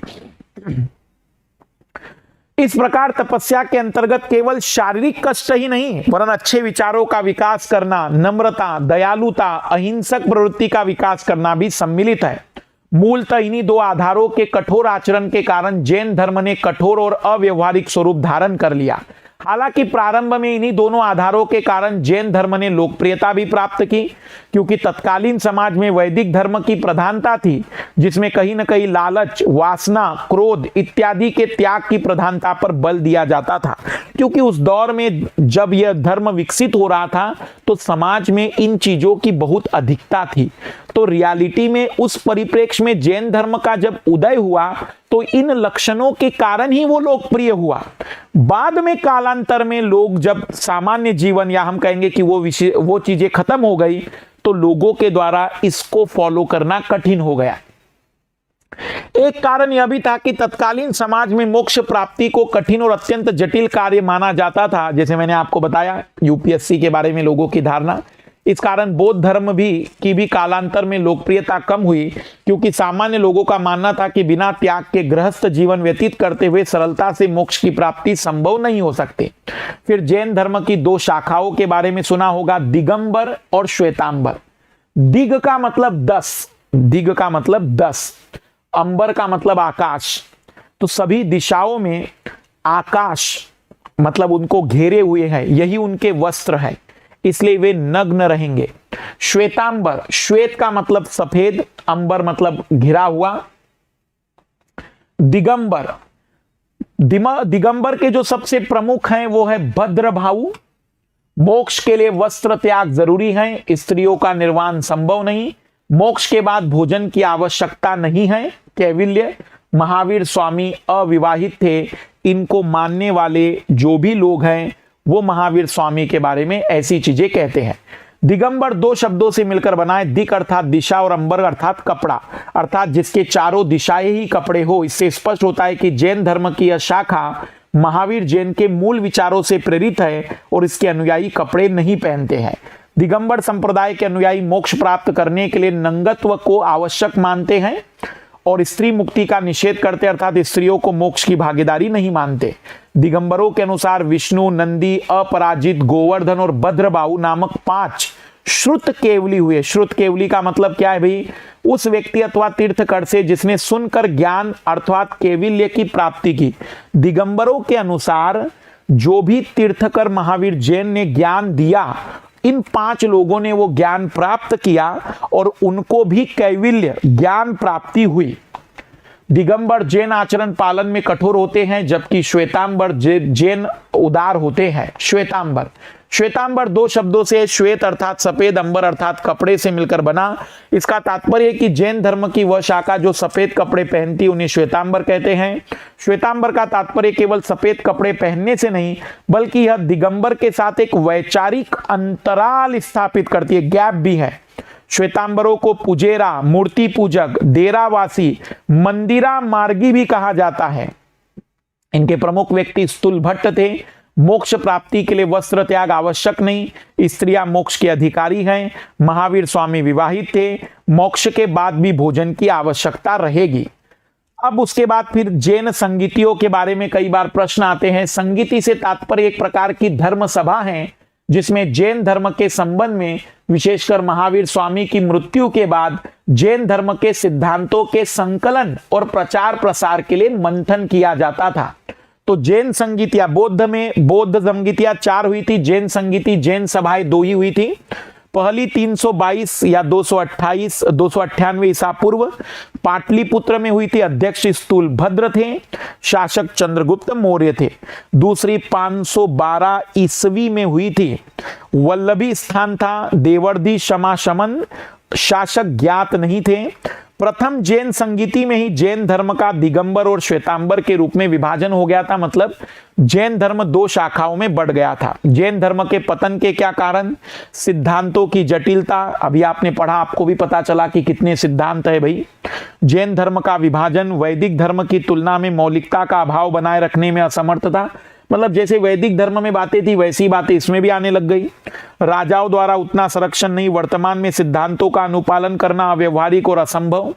जैन धर्म की वर्तमान प्रासंगिकता, अगर हम बात करें तो जैन धर्म वर्तमान में भी नैतिक रूपों में कई सारे गुणों को बहुत ही बेहतर तरीके से समाज की व्यवस्था को बनाए रखने में मदद करता है।